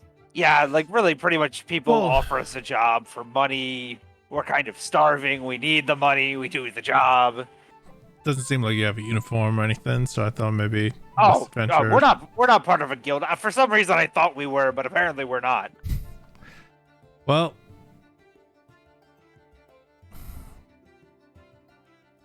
all right. None of you seem, sorry if I've been like throwing off some weird vibes. I just have to be a lookout here by Terrace Bay, the low lives up there. So terrible people up there. Horrible. Just the worst. Are we Zubrik, going there? At some point, y'all are headed to Maybe. Terrace Bay. I mean, if that turns out where the card ended up, I'd have to go there. Well, didn't make it this way. I don't know where it was supposed to come from, so wish you luck on that. Zubrik, at this point, you easily are with Emilio, so you could start that. You explain to me what's going on. I've known Dingle for long enough to know he's trying to do something with this person. No. Did Bloodbeard have to say he shat all over me? We agreed on the shoe. It's more convincing. Is it? Because that's quite explosive diarrhea. Why would you Anyways, need me to clean your shoe? You could have done it yourself. I don't know precedent. I don't even know precedent. Me neither. That's a Tingle thing.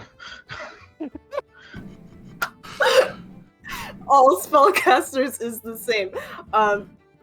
Yeah, no, Bloodbeard has a plan. He wants us to. He and Tinkle are super suspicious of these guys. I don't know where they're getting that from, but they want me to investigate the house, and I want Eleonora to come with me. Fair enough. Sure. And he kind of reaches into his little cage on his side and opens up the little door handle, and Eleonora climbs out. Okay. You could make Eleonora. I believe you can drag. Do I have it? Oh yeah, I do. Yeah. Yes, I believe you do. So as you're doing that, by the way, Uros, he's kind of a lean, messy, shaggy-haired man, with like some stubble underneath the cloak that he has on to kind of keep himself a bit hidden. Z that was mentioned. Sorry, I should have done this when I spoke up. Bluish tiefling lady with short, messy curls. There's one thing that you guys would have noticed, just kind of trying to keep an eye on though.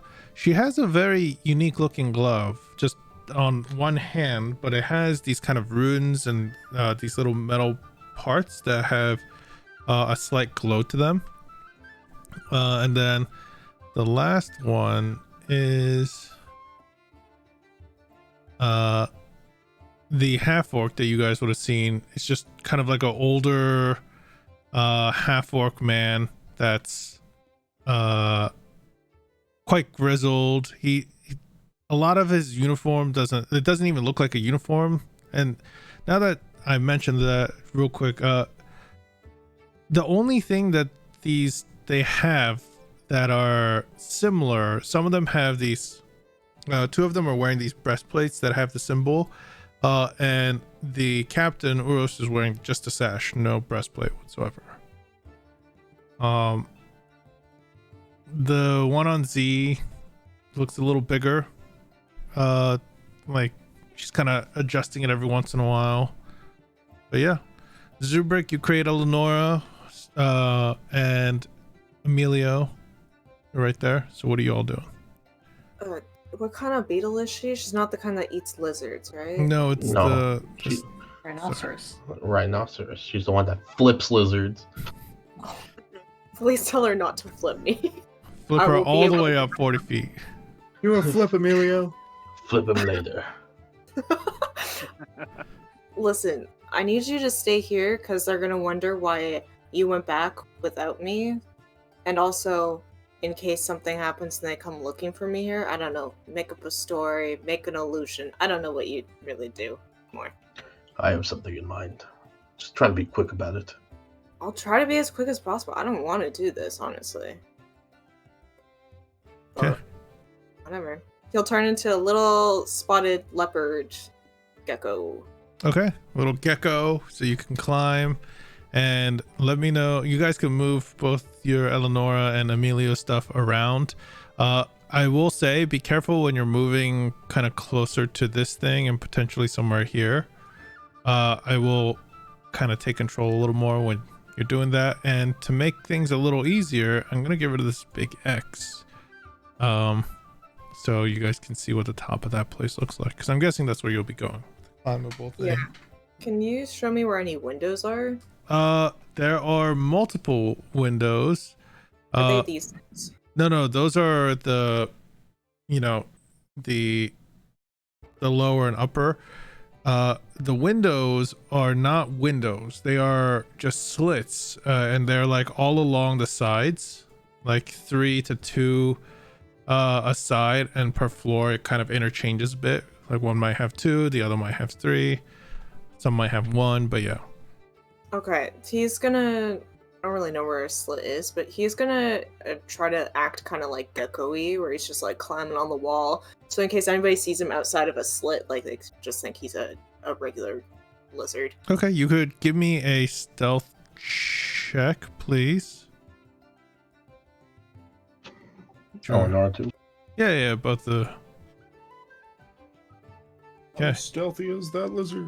Both of you are going to go to the first available like slit in the window, right? The arrow slit, right?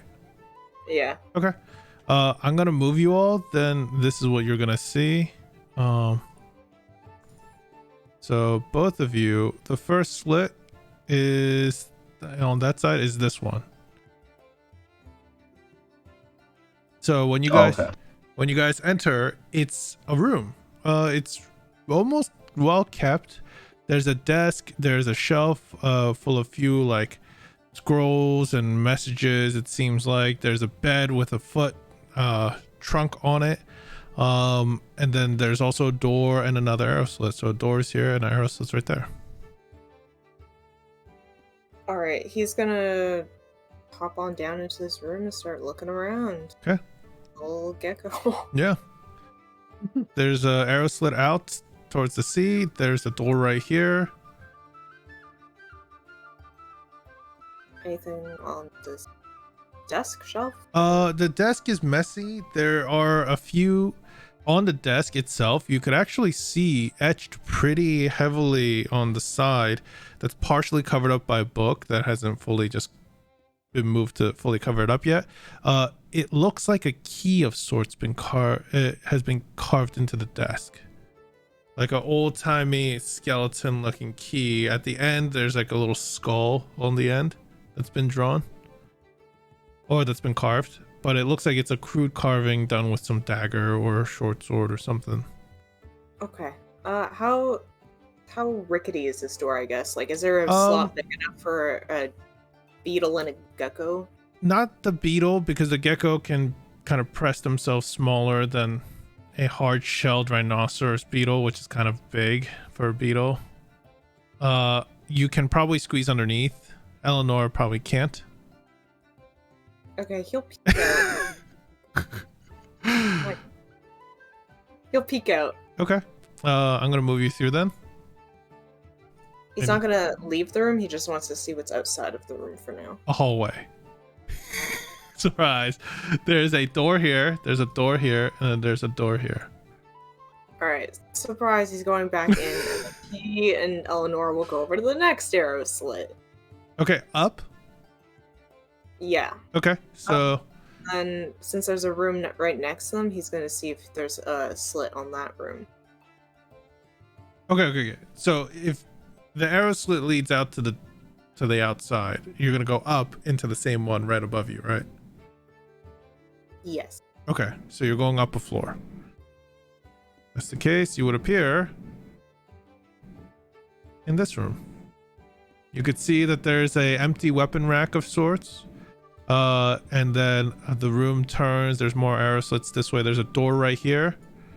And you, as you're crawling around, you would see there's a person leaned up, partially like tired looking. They have a crossbow at their feet, but they're just like, I gotta go to sleep. He'll go to this door here, see if he can squeeze under it. That one there is actually, it's a stone reinforced. Yeah, there should be enough space for a gecko still. Boom. It is a stairway down and up this tower. Okay, he's gonna pop back. And he's gonna try to not be seen by this crossbow person. Okay, you're a yellow gecko. You said yellow spotted gecko on a brown. I said leopard spotted gecko. Leopard spotted gecko. Okay, I'm just gonna roll check real quick. All right, continue. Alright, he's gonna go this way. Okay. Pop out this arrow slit, I guess. Okay.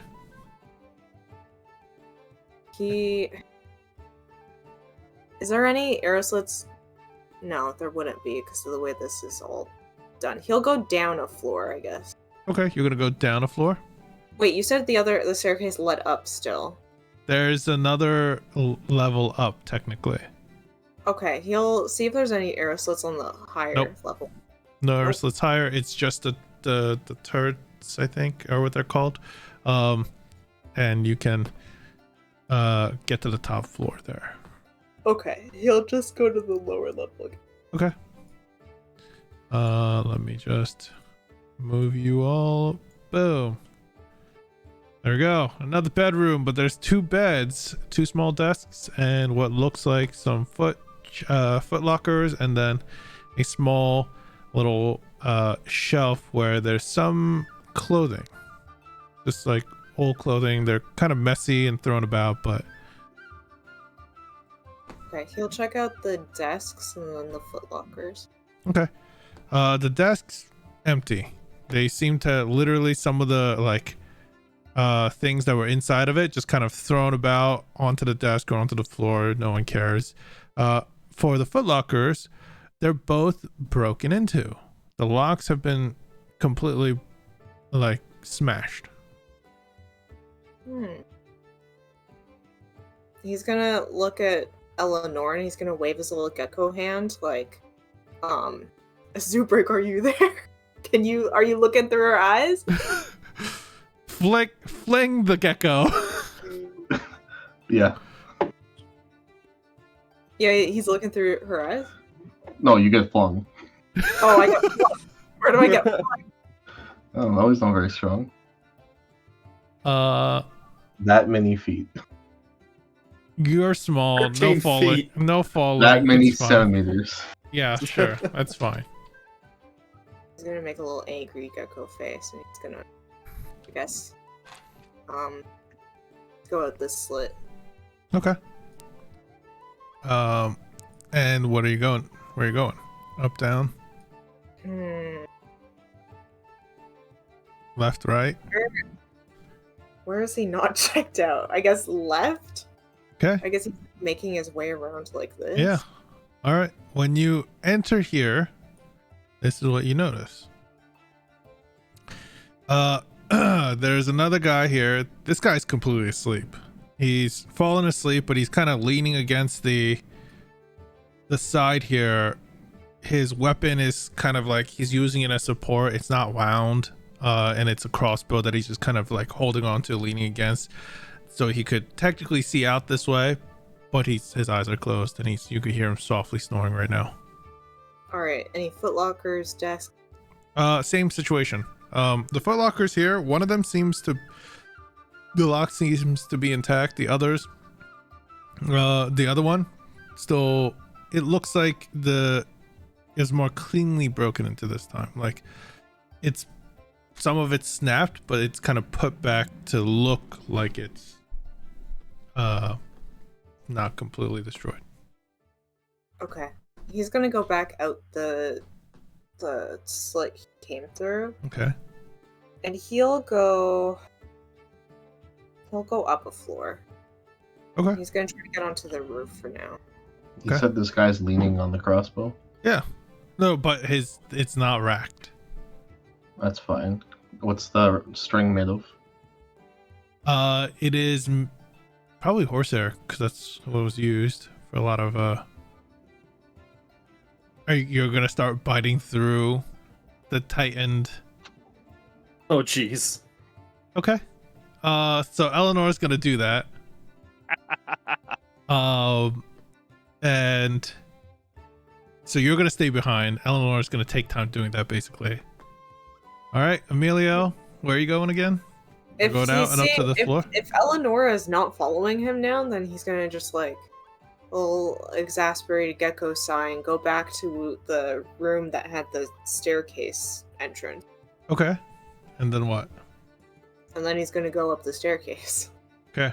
I'm gonna show you all 3 staircase locations and how they look. So it's kind of like this. Kind of like this that you saw here. And kind of like this. Okay. He wants to go to the upper floor. Yep. The most highest floor staircase right there. And then there's a door that leads out here, and then a hatch that goes up here. Okay, he'll go through the door. Okay. You go through the door. On the other side, technically it's over. Oh, I can't do that. Technically it's way over here.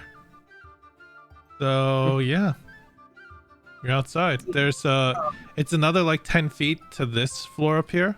So that's where the hatch is, or like 8 feet, I guess. That's the highest turret.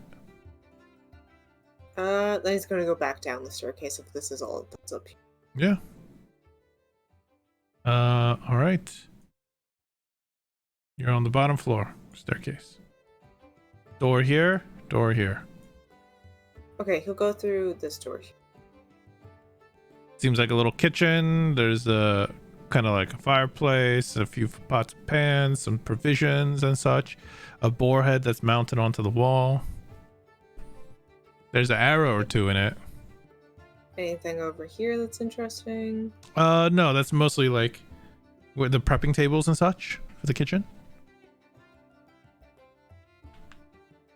He'll go through the other door. Okay. There was a door right here too. And these are all like Oh, I didn't know spaced that. enough that you can, go through it. There's a door in the kitchen that Well- led to this area? Yeah, like right here. There's a door right here. Oh, okay. And a It door. was the same. Yeah. It's the same area. So, Fine. and then that's the exit. If you want, if you walk onto there, it'll actually move you onto the other side of the map. So, you walk down. He doesn't want to leave through this one. Were there any arrow slits in the kitchen area? No. The kitchen is completely sealed other than for the vent for the oven. Okay, he's going back up through the staircase to that hallway area, and he's going to go out through the slit there. Okay, And then so the he'll one that come you back. found. Yeah. Yeah, so you're out here. Got it. Alright, he'll come back. All right. So, Zubrik, you would feel Emilio tapping you. while you're still chomping away. It's tight. It's a tight thing, and not only that, it's could probably be dangerous if you actually cut through it all. For Eleonora, but it doesn't matter. Go ahead. I stopped the minor illusion I had going.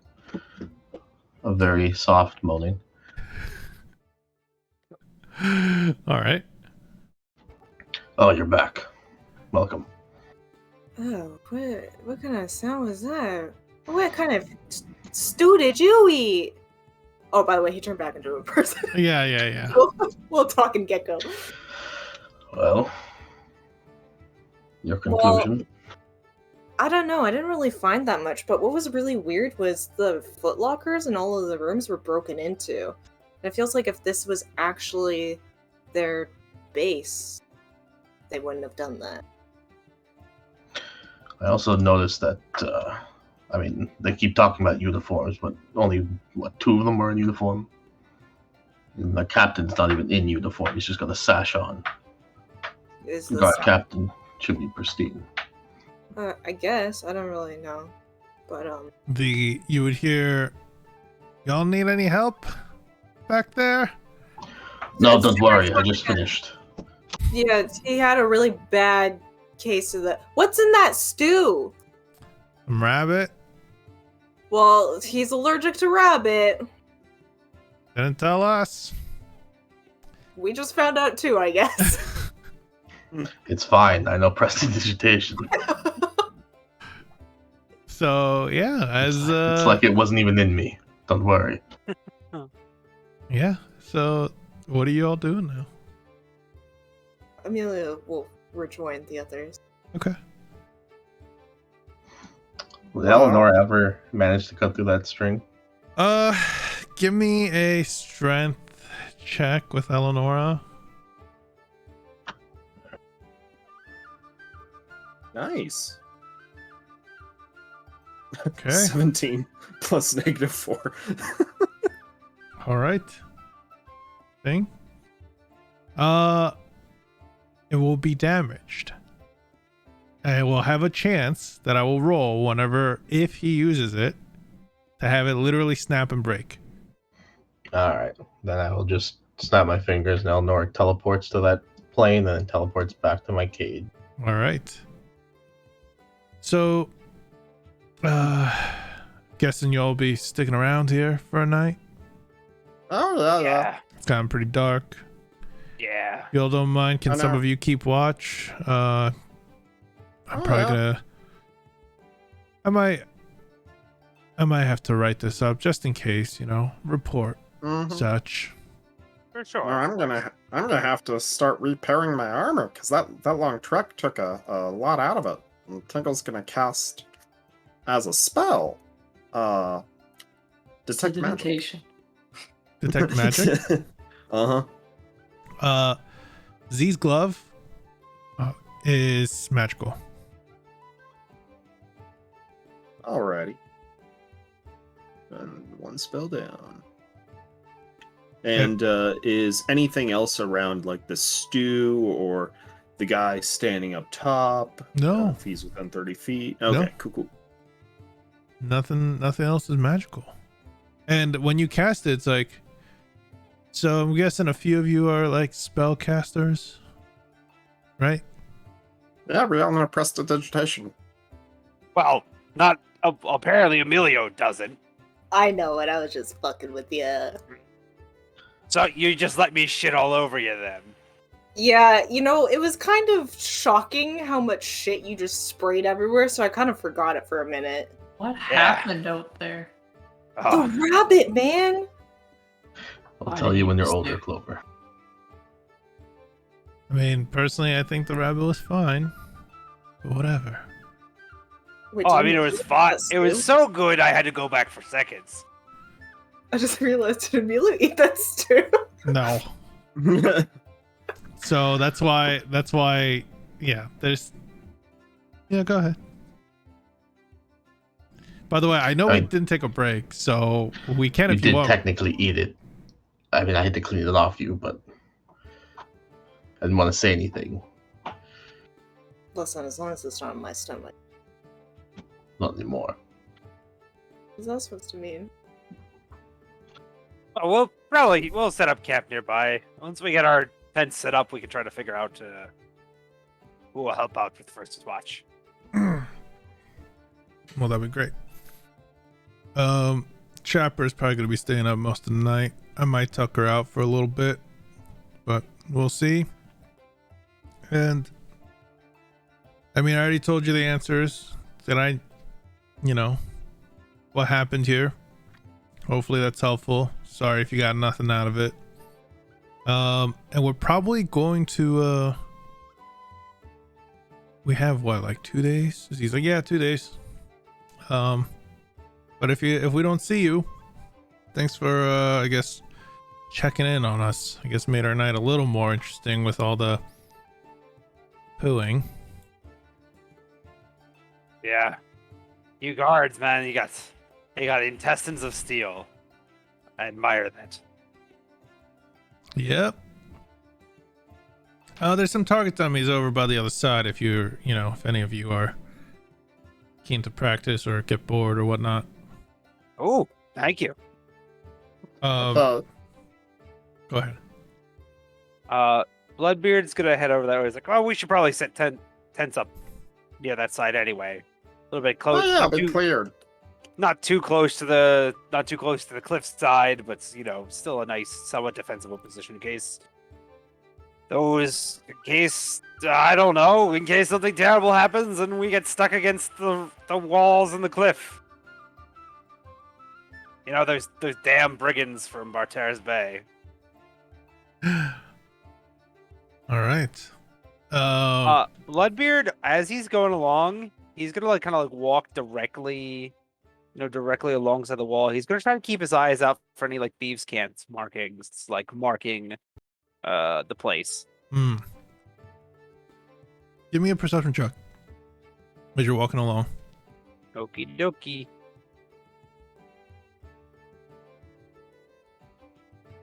You're glancing around where you might find them, near the door, the entryway, or if there's a stump or something or a fence, but there's none of those. But you don't see anything here.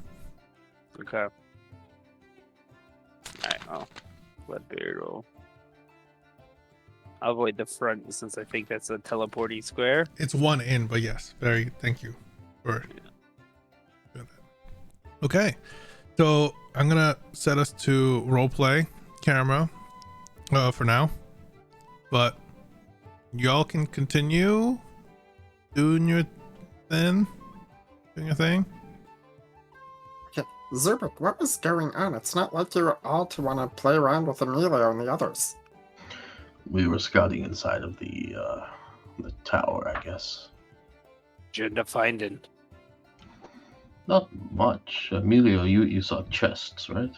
Yeah, there were some footlockers in each of the rooms, but weirdly enough, all of the locks on them are broken. And that doesn't seem like something you would do if this is the place that you stay. There would be something you'd do if you killed the guards inside and wanted their stuff. That's what I'm thinking too. You think they did that? Oh, Clover, we haven't told you a thing. I thought they were just nice guards. They seem nice, but it's just... The footlocker thing was kind of fishy. I also found a carving in one of the desks of a key with a skeleton skull at the end. So I guess a skeleton key?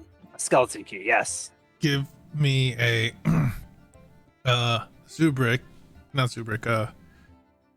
Bloodbeard, you could give me a history check on that with advantage, please. Cool. You know that there are a few notable thieves guilds. They're especially in Barteres Bay. It's not, if you've lived there for long enough, at least the big three: the Keepers, Court of Crows, and the Weavers. That symbol, some of the symbols for these groups can change and shift. That symbol, if it is it is one of the Thieves Guild, potentially the Keepers. Keepers are spelled Keypers. Because I like to have I like to have fun with The keepers. Yeah, they're keepers. Because I wanted to have fun as a DM. What were the other two? Pete? The other two are the Court of Crows and the Weavers. What do the like in terms of like Or what they do? like in terms of like noble thieves to like Ooh. scumbag dime a dozen spies? Okay. Quarters too. Like what are we dealing with? That depends on your perception, because each one of these organizations, I'll just let you know, do a little bit of lore down, in a way.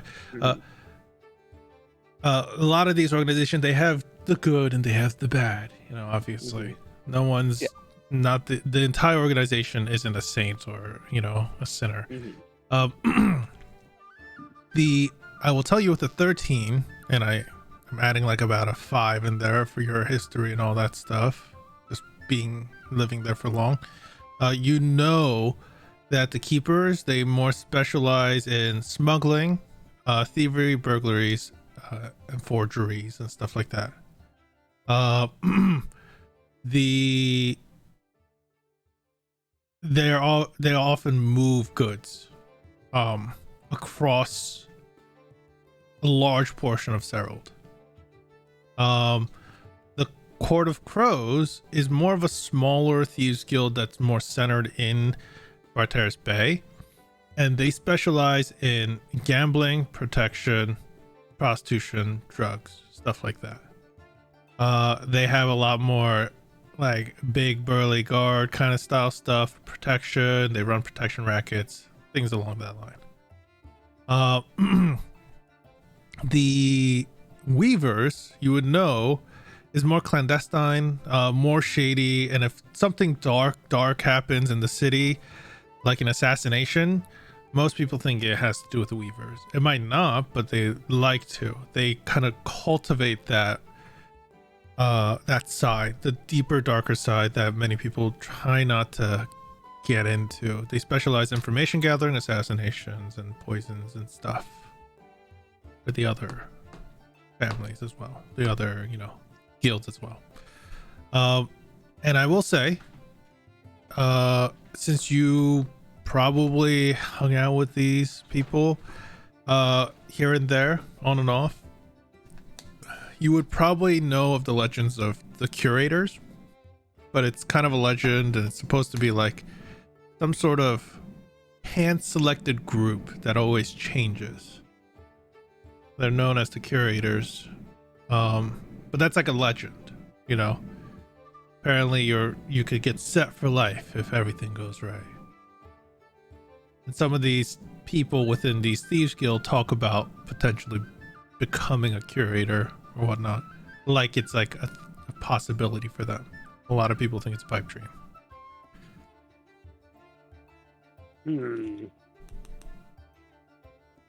Well, that might be a symbol of the Keepers, or one of the main thieves guilds operating in a Barteris Bay, and their specialty is goods smuggling, thievery.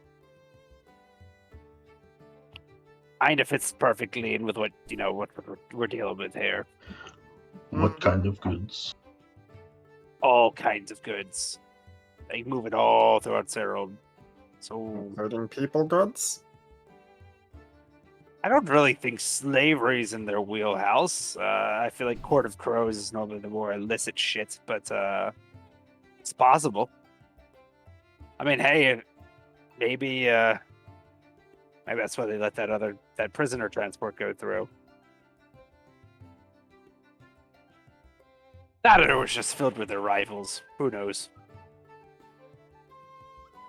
Well, it's sounding to me like we might need to do a bit of a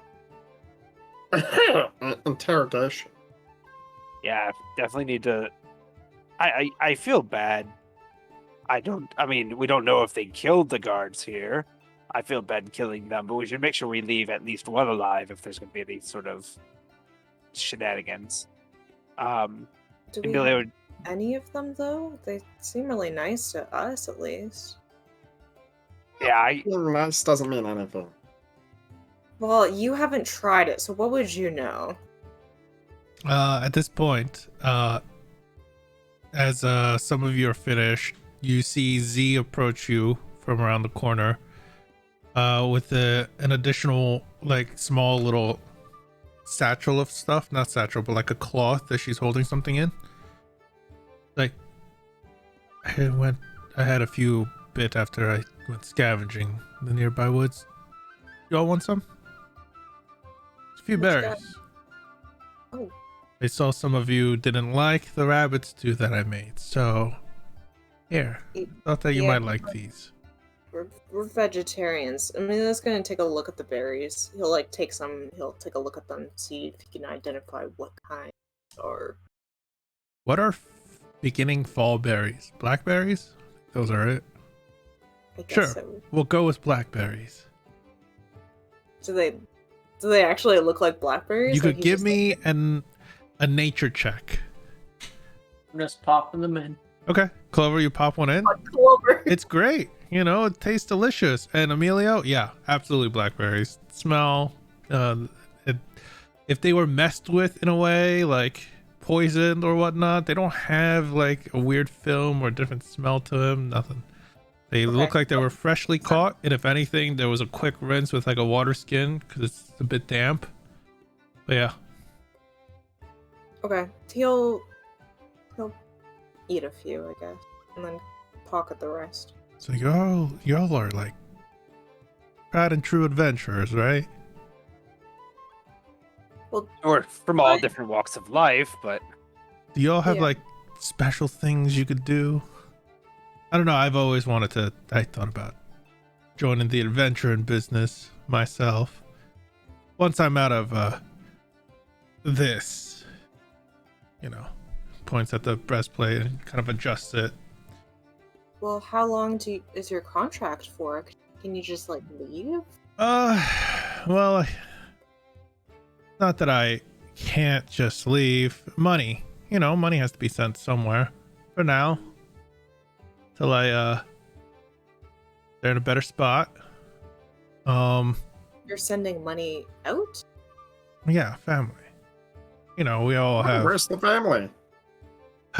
Well, one is in Akala. That's the one I'm sending the money to. I guess a more distant family towards I haven't been out there myself, but in the Særald. Not sending money in that direction though. Emilio looks at Bloodbeard like, can't do this type of thing.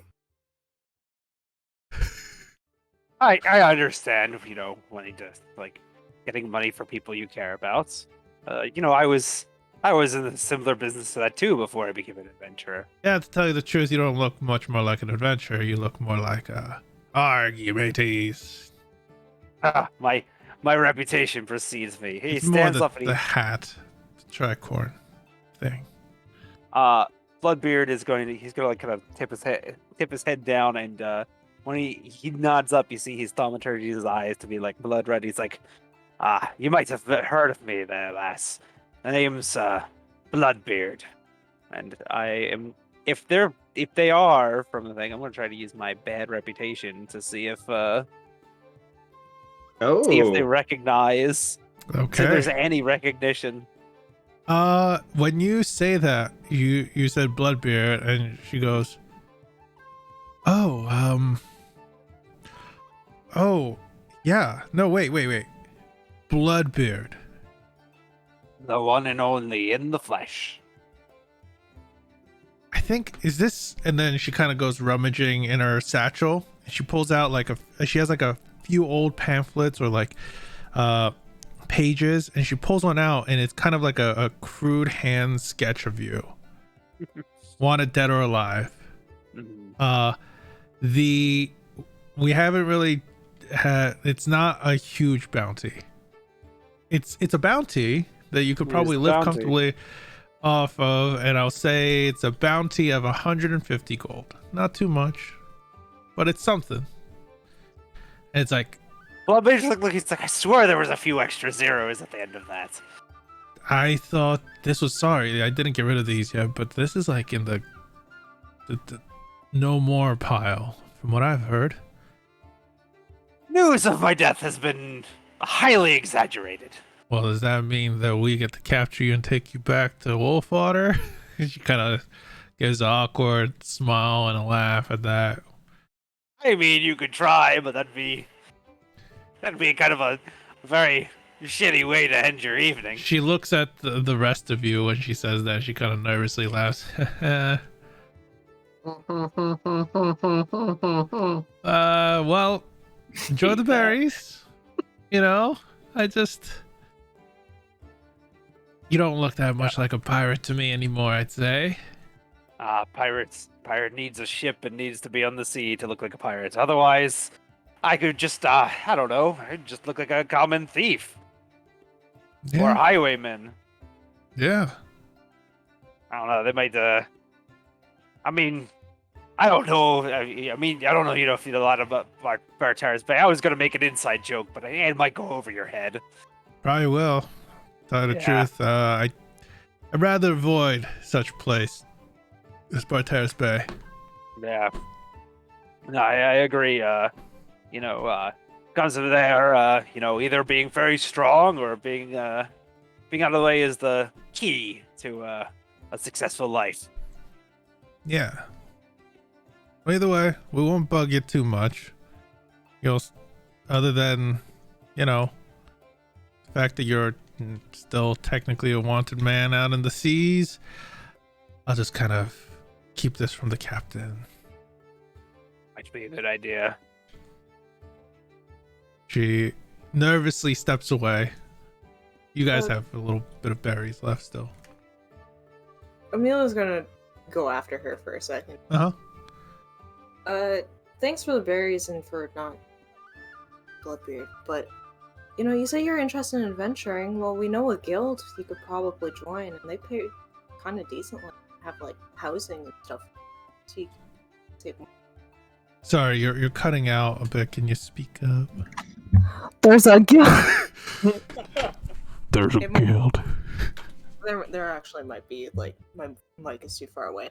But he says there's a guild that we know of that pays pretty decently and houses people. So, Really? yeah, you could save a little bit more money that way, and you could do some adventuring stuff. Okay. But like, I didn't really get your answers, but like, do you all have like something special that you're all good at? Yeah, I mean, we try to be, like, you know, within our own wheelhouses and stuff, but, you know, there's a lot of overlapping, whatnot, but, Okay. If you wanted to join that guild, maybe, like, sooner rather than later, they're kind of falling apart without adventurers right now. And is that a guild I want to join? Yes, because they pay well. Okay. What's it called? It's called Lost and Found. Lost and Found. And sorry, you're Emilio. We were talking by the campfire, right? Yeah, Okay. that's my name. You can maybe don't mention us. I don't think Loston liked me very much, but I mean, And you all are in good graces with this guild we're master? in good graces with them. We did a job for him and stuff like that. Okay. But you know, I don't think he just personally likes me as a person, Oh. which is but yeah, like, you know, you could probably leave like the next time your shift ends or something like that. You could just head on over. You probably make better money than being a watchman. Yeah, I guess if everything goes well, maybe I can you see, what's your passive perception? I think it's 15. Yep. Okay, you see her kind of like her hand go over to her waist and grab something by her like belt. And then she kind of lets it go, and it's covered up because of her clothing. But she's like, yeah. I might look into that. Thank you. Yeah. You definitely should. I mean, you've been nice enough. The berries were nice. You know, you let me read your cards and I had a decent outcome, so Yeah. maybe that's the thing that you're looking for, is this guild. Maybe. Yeah, maybe. Thank you. Yeah, no problem.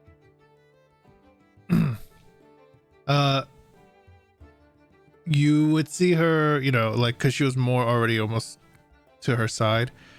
She takes like a sigh as you walk away, and when you kind of turn back at her, she has her bow drawn.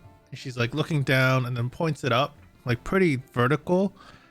And then aims it slightly forward, and she lets it fly, and you could see the arrow land in the soft dirt. You like 10 feet away. She's kind of like doing a few shots, going over, picking those up. But yeah, We'll go back to the others. Yeah. So how are we planning to tie up and possibly murder and interrogate these people? No, we can't. What are you talking about, Amelia? They obviously killed the other gods, and now they're living here and stealing supplies. We didn't find any blood or bodies or anything, so we don't. Yeah, there's a cliff right there. Well, if they killed them in the house, there'd still be blood and stuff, right? I don't think any of these people. You just punched someone in the back of the neck. How many ways do you know how to kill people? A lot. I saw it happen a lot. Oh. Well, we're not killing these people. Listen, some people they come from different walks of life, they have different situations. It really seems like she's just doing this for money to send back to her family. That's wonderful. They're in the way of us doing our thing. So, that doesn't mean we have to kill them. There are other ways to go about this. You're right, we should find other people to murder that have done other things. I was thinking, maybe just knocking them out, taking them out in a non-lethal manner. I've got 40 feet of chain. It should be pretty easy to just chain them all up with a lock. Just like beat them unconscious and then see if we have to kill them afterwards. Yeah, of course.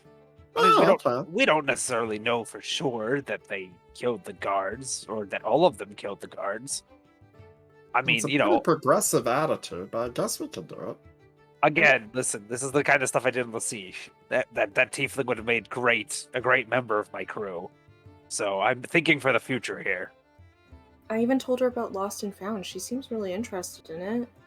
Like, there's no reason for us to go killing or even getting on the bad side of these people. You see Z at this point get up and go, I'm gonna keep watch from inside the tower. But have a good night, and if there's any problems out here, you can shout for us. I guess we're right here. Yes, next to this open arrow slit into the tower we've been talking into for the past 20 minutes. I'm sure I'm sure the others are just sleeping, so probably won't be bothering them. Well, have a good one. And she makes her way up, and yeah, she's gonna actually be keeping watch from the top floor. Hey, Juno. I'm just saying, we should do this tonight, right now, because they're probably going to try and run away come the morning, because they're saying that a shift is coming by, and even if that was a lie, there's still going to be somebody coming by who isn't just us. If they killed the other guys, they're going to notice that they're not supposed to be here. I'm more curious to know what happened to the goods. If the goods are in here, we figure it out. We take prisoners. We bring some sort of proof back. We don't necessarily have to. We don't. Yeah, that's what we're here for. That's true. And regardless of what they're doing this for the money, at the end of the day, these goods are out of minor hands, making their jobs more difficult, more dangerous. The working class is suffering. We need to do something to help them out. But aren't you guys the working class as well? I mean, they're just like contractors working for their guild. I know. They know the risk they took when they signed up.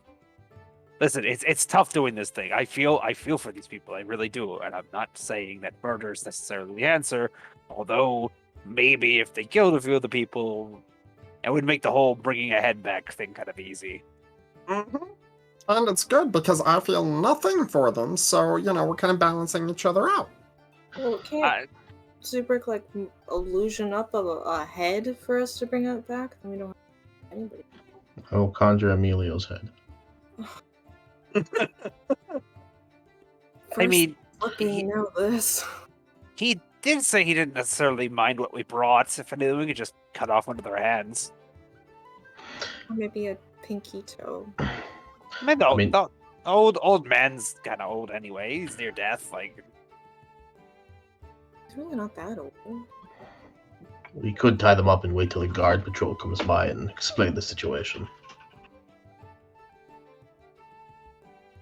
That's kind of trusting in the town authorities a little too much. Yes, but it clears us of all other suspicions here. also kind of trusting that they won't recognize me since I'm kind of a big deal around these parts. I mean, I don't know if you saw that bounty. Well, that's I'd be a true. little. I might have like brain clouds and just wander my own mind, but like, why are you so sure that they're stealing? Why couldn't it just been like the wagon broke down by the time it got here, and it's just on the side of the road somewhere? Let's look at what we have here, Clover.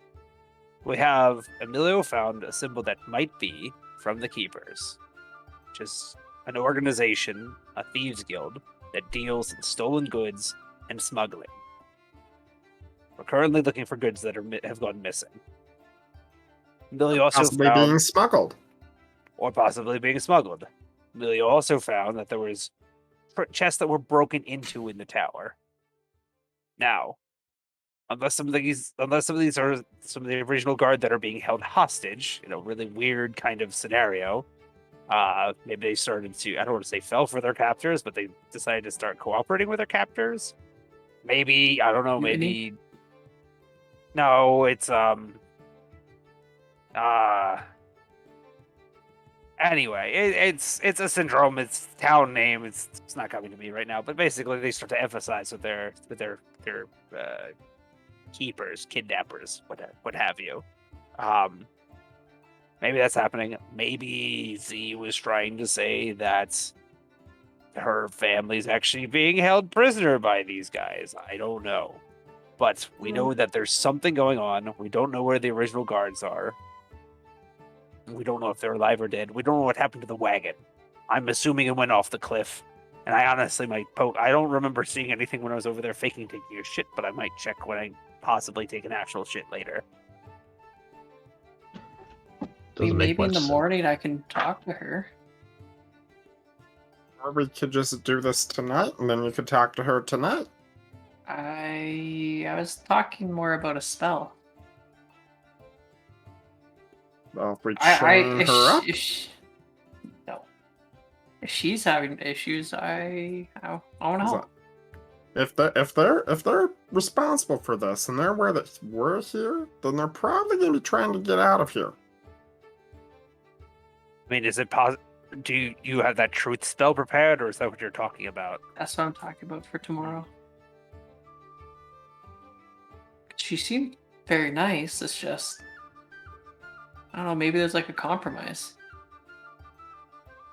I mean, with thieves, there usually is. They'll want something in return, but I don't know if we're going to be able to pay the piper. I mean, their return, at least in my eyes, is that we don't also throw them over the cliff.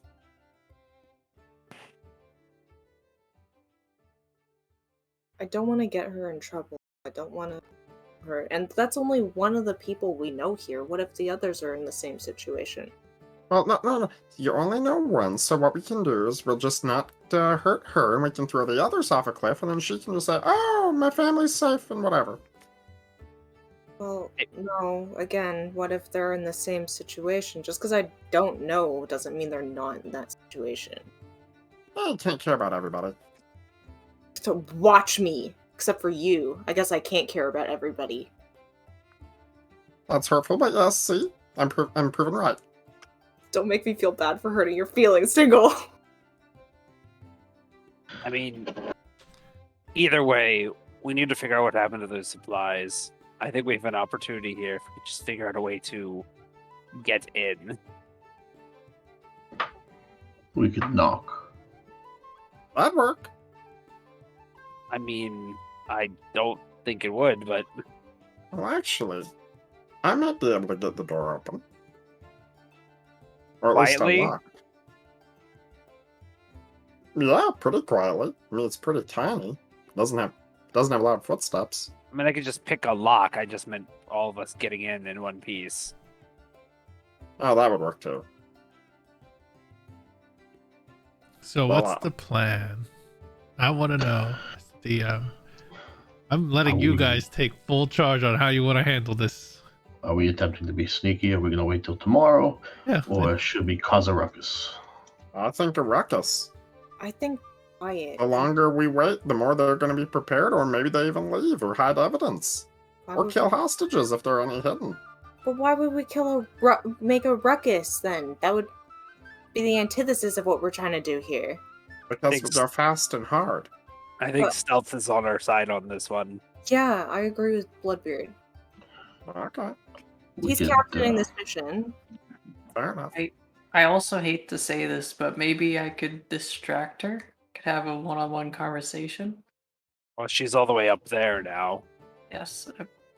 If you're planning to do it tonight, then maybe not. But Well, the thing is, I don't want to get her in trouble with the Thieves Guild, too. If they think that she was in leagues with us or anything, maybe we should just tie her up as well. And then, just to her, explain the situation. If Maybe we break her nose or something, they'll know she's been in a fight, and that won't stop her from living her life. Well, we don't have to actually break her nose. We could just, I don't know, give her some scratches or something. How did you survive without your parents for so long? A story for another day. I mean, I'm down to go in stealthy. I'm down to knock people out and take prisoners. Figure out what's going on. Because if this stuff isn't here, we need to have an answer of at least where it went. And we need to show proof that we dealt with whatever the situation is. So, if we think they're trustworthy enough, we can keep them till morning. Clover, you can do your truth thing. And we just basically ask them, if we let you go, is this gonna come back to bite us in the ass? You're gonna try to kill us? If they don't answer, Are you really going to trust thieves to give us an honest answer? under a zone of truth, I would. I could always just, what's the word, summon a whole galoot of otherworldly chickens up there and flush them out. I don't you like those things. The last chicken you summoned was kind of an asshole. I'm not gonna lie. That's the point. We sneak into the front, they're distracted up top. Are That you could able to work. choose where this chicken comes at, or does it just appear right in front of you? The weave allows me to extend it roughly 60 feet, so they could descend from above. I A range actually- of demon chickens. I actually kind of think that's a great idea. That would be a good diversion. Now, they're probably not always going to be chickens, but it'll be the same general idea. Dropping demons from the sky, tends to be very distracting. We just need to make sure we have a Seems a relatively clear entrance from down here first. Would these Well. chickens kill them, though? How strong are these chickens? We Well, fought we- the chickens. We killed the chickens. Yeah, we killed the chickens. Listen, if they die from chickens, then they weren't cut out to be adventurers in the first place. They'll be fine. They're chickens. Amelia looks very upset about that comment from Bloodbeard. Well, Bloodbeard, you could start picking the lock, and then once you get it picked, Zubrick drops the chickens? I mean, The watch is literally right above the lock. Amos, you have that thing. Shut up, robot. Amos, you have. I'm so sorry, Peter. Amos. I'm just gonna. I'm just gonna cry. Goodbye. Amos, you have that thing that creates a bubble of silence, correct? Was that the thing? Is that what it did? Because I recall last time I couldn't hear a thing. That's the. Oh the no, thing that's the loud yelling dwarf head that I keep strapped to my side. Oh, I've got the other skull thing that has the candles that you burn that makes silence. Right, because I could just open the door with my magical prowess. You wouldn't have to waste an effort. I just need Oh, silence. well, that'd work. Yeah, we could do that. Magic solves everything. I mean, we could also. I could mess around with a dwarf head. We make a distraction with that. If Emilio's worried that they can't take some demon chickens, I could always pull the dwarf head over here, cause a distraction. They come over. You guys bust through. I don't like the chickens thing. I need more practice with that spell anyhow, so I figured. So drop the chickens. I'll light the candle, and then you light the candle and open the door. Is Joseph this what we're probably- doing? I guess we should probably make sure that there's nobody else on the ground floor before we do it. Maybe somebody head over like they're heading to the bathroom. Let me ask the come back. most important person in this party right now. Clover, are you Yes. okay with this happening? I prefer not, but as long as you're not purposely trying to kill them. You got it, buddy. I know I'm not purposely trying to kill them. The less Just blood go on for my crowd cloak. shots. Tingle, please just try not to kill them. Okay. You got it. Okay. Oops. Okay. Yeah, Mace, Um, you're so excited for a second. Yeah, let's murder. Mace, you just scuttle off into the forest and watch. You do not require assistance. Would you want to bring? I just don't want anything bad happening to you, buddy. Affirmative. Do you have a suggestion? I am outfitted with defensive measures to help protect myself and other creatures. I But mean, if you would suggest that I protect myself first, I can go into defensive stance over there. Base, how are you designed to deal with water at all? I can be submerged. There's no problem with me entering water. One thing you might be able to do, I mean, if it would put some of you guys' mind at ease to see if the goods, again, if they threw people off the cliff, Base, you could always climb down the cliff if you think you have a good enough. If you do that little wall climb thing you do, maybe try to dredge, see if there's any bodies, destroyed cart. Give you like an hour, and then we decide to make our move. Affirmative. You see him. Go ahead. I want to call it here for me though, because it is far past my bedtime. All right.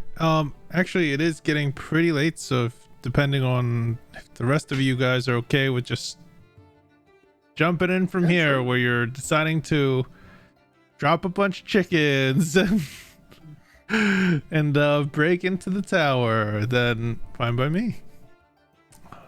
We can end it here tonight if all of you are okay with that.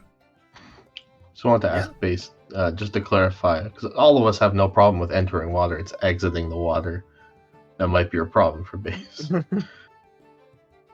He has spider climb, so as long as he could touch the floor, he can climb. Okay, because I can throw my computer into the And water. It doesn't No. make no work when it comes out. Yes. Yeah, no. Yes, I can enter the water once. No, he's he can walk around the ground and such. So, but yeah, I'm gonna tell you this right now. Base goes down there, no bodies. He will find no bodies.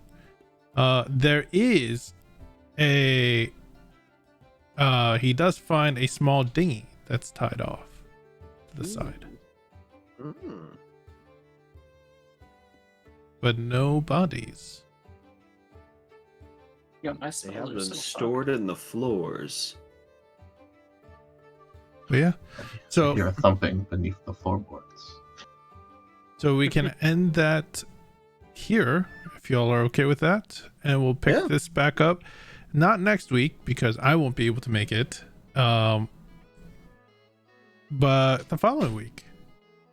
So yeah, if you all have any questions for me now, or feel free to ask. I'm glad that this moral quandary is definitely putting some sort of hesitation within the group. But yeah, I hope you all enjoyed, and you please don't forget to vote for who deserves inspiration for the next episode. Let's see. Inspiration poll. Yeah, it was hard. It was hard for me to think because I was like, yeah, we all did a good job. Yeah. Like, it's between 2 people. I'll see how the others vote first. That was the thing. I was like, there's all these people gonna vote for, but I'm gonna vote for the out of the people I voted out of the people I would vote for. I'll vote for the one who hasn't done the recap in forever. Yeah. That's fine. That's a good way to do it too. My other vote would have been you, Bloodbeard. Yeah, it's between those 2 for me as well. Yeah. I hope you guys liked the map. It was a nice map. It's hard to make, vertical maps with closed in rooms and such, but Don't worry, Pete. I saw nothing. well, yeah, you saw nothing. I'm sure a lot of your maps are still very black on the right side. You don't see anything, but hopefully you guys will get to explore some of that. Either way, I hope you all enjoyed, and we'll be coming back in 2 weeks to see how this shake up and how you all do. Maybe you will end up killing all of them. Maybe you won't. We'll see. Someone clip Tingle's laugh. It's in the general. I was really hoping somebody would Tinkle's laugh. It's Some so moment good. was like, yes. Also, That was Dylan, the most unsettling laugh I've ever heard. Dylan, I think at this rate you're gonna be the one who gets inspiration. So What did I do? You helped me with Plan. plan. You pooped. the poo plan. I The went chickens there 'cause from I the wanted to flip the sky. video. You improvised. I think you did good tonight, so Yeah. take the compliment. God. Yep. I want a refund. Oh my god. Then All give right. it to Bloodbeard. All right. Well, No, either I way. give it, Sorry, go anyway. ahead. No, I was like, no, I give it to Dylan. All right. We're gonna head out. Thank you so much for watching. And we'll be back in 2 weeks on how you all handle the checkpoint. Okay. I guess that's it. Bye, everyone. Peace out, Girl Scouts. Night, everybody. Good night. Good night. See ya. I'm gonna be off quite soon as well.